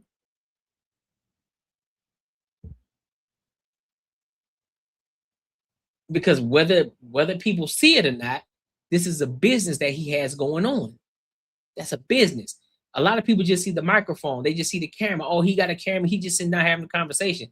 That's a business that he's operating right now. And there's no telling what other things he might have going on. He may be tapped in with her to learn how to invest in laundromats. He may be tapped into her to learn how to invest in smaller businesses, or business that owners who are trying to sell their business, he may be trying to figure out how to tap into that. But people don't see that. They just small-minded, bro. Small-minded. Even from the other side, men who decide to commit to one woman have more energy, more focus, more drive, more power to direct towards making money and building a business than they do when they're trying to impress lots of women or take care of lots of women. Now, of course, there are exceptions. There are people who become very successful without having a partner and whatever. They may have even put their love life on the back burner. Sure. But men who were married were just more, who had that commitment in their life. Which is wild. They say you're happier too and you guys live longer. Yeah. We're like slightly less happy. You guys you don't live as long as well, right? Don't live as long. Because you're dealing with a baby. Yeah, exactly. It was funny. Yesterday, my wife said to me, because I must have said to her what I want for dinner. And she goes, wow, this is great training to have a kid. And I said to her, yeah. She goes, husband's a great training to have a kid. And I go, yeah, wife's great training to have a teenager. And it was just like, it was just this really funny moment where we were bantering. And I was like, yeah, you're like a teenager, like dealing with emotions and all this stuff. And you were dealing with my like baby needs of like, hey, can you feed me? Like, you know. It's very, very true. Yeah. I also think, man, if you're like, I talk more from the women perspective just because I'm a chick. And so I'll try to talk about only things I know about. But, you know, from a female perspective, there's a lot of things that I think are wrong in the way we date with money. Yeah, that's what I want to get into. Yeah. Yeah. Like, for instance, you know, increasingly, they say that 64% of women will not date a man if he doesn't have the same income level or higher than her. For men, that actually, in the studies at least, does not seem to be the case. They actually don't care about income level. Well, problem there that more women are increasing their incomes and increasing their education levels than men are today. I think there's something darker even than the 6'5" trust fund blue eyes thing, which is we're prioritizing the thing that seems to not lead to any increase in happiness. Couples are no happier if they are the same income level or higher or not. They aren't wealthier if they focus on that than something else. And so from my perspective, I'm like, man, if you're a woman today, you know, I don't give dating advice, but the money seems to show that that does not matter in a relationship. You know, my husband is amazing. And I already ran a business when I met him. He was a Navy SEAL. The government doesn't pay very much for that role. And so he was just playing a totally different game. He didn't care about money actually at all. He cared about service and he cared about respect. That's what he wanted. He wanted to do something that served and he wanted to do something that commanded respect. I, in finance, was not that much serving, you know, but I was a lot money. And so when the two of us came together, it was really, really powerful. And so for women today, a lot of times when they ask me, how do you find a partner? What do you do if you make a lot of money and he doesn't? I'm like, find somebody who plays a different game, because then you two can complement. Did you both play the same game? Were you both trying to grow and make money? No. So, well, Radhi's always been at peace. She's always been at peace with who she is, what she has. And her journey was more kind of, I always talk about the aspect of what you mentioned of being surrounded by more people. So we grew up in a culture where generally women in our community became housewives and took care of the kids. That's majority of what you'd see growing up where I grew up.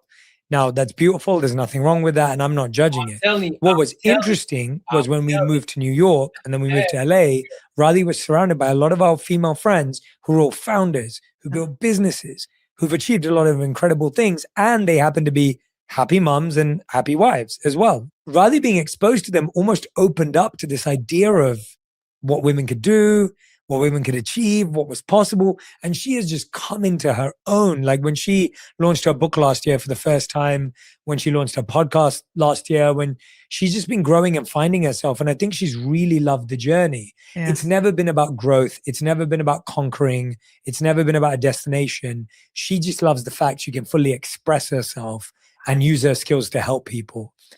I started with the same thing. I never had financial goals. I never knew anyone who is that financially successful. I just wanted to find a way to help people. And then I realized you couldn't help people full time if you couldn't do this full time. So you can have all the most noble reasons to do what you do. If you can't pay yourself and pay people to help you do it, you're not going to do it for that long. So I had to rewire my relationship with money, because I used to believe that if you were doing good in the world, you had to be poor. And I had to completely shift my relationship, because I had to understand that actually, if I wanted to do bigger good in the world, I needed money, because I needed bigger teams, I needed bigger opportunities, I needed bigger relationships. Yeah. And the rules of the game are money gives access to that. I come from a Latino culture. And so money was never really bad. It was bad to talk about it. You couldn't really talk about money. And it was bad to maybe have too much of it. That was like, oh, they're really rich. So how'd they get there? Same. You know? Same, very similar. Yeah. But my dad, which I'm so grateful, and if I have kids, I hope I can do the same thing. You know, if you want to be a good father to a daughter and you want your daughter to be really confident and have a ton of optionality, I'd model after my father. And what he always said is, well, you could be a princess, or you could also be the president. You know, you choose. and then So good. He's very cute.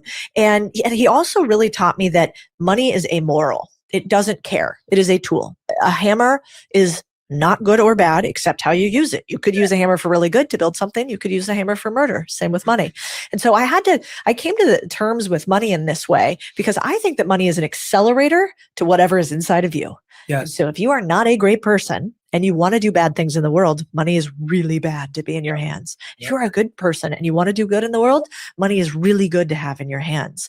And as long as you can stay true to that thing inside of you, then money is actually just an ability for you to build the world that you want, as opposed to live in somebody else's. You know, I watched my brother kind of go through this, because he's never. She cooking. Hey, I ain't gonna hold you, but she up this bitch straight fucking cooking right now, dog.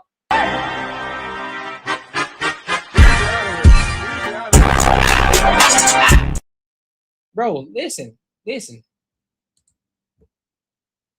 No, nothing else needs to be said. Nothing else needs to be said.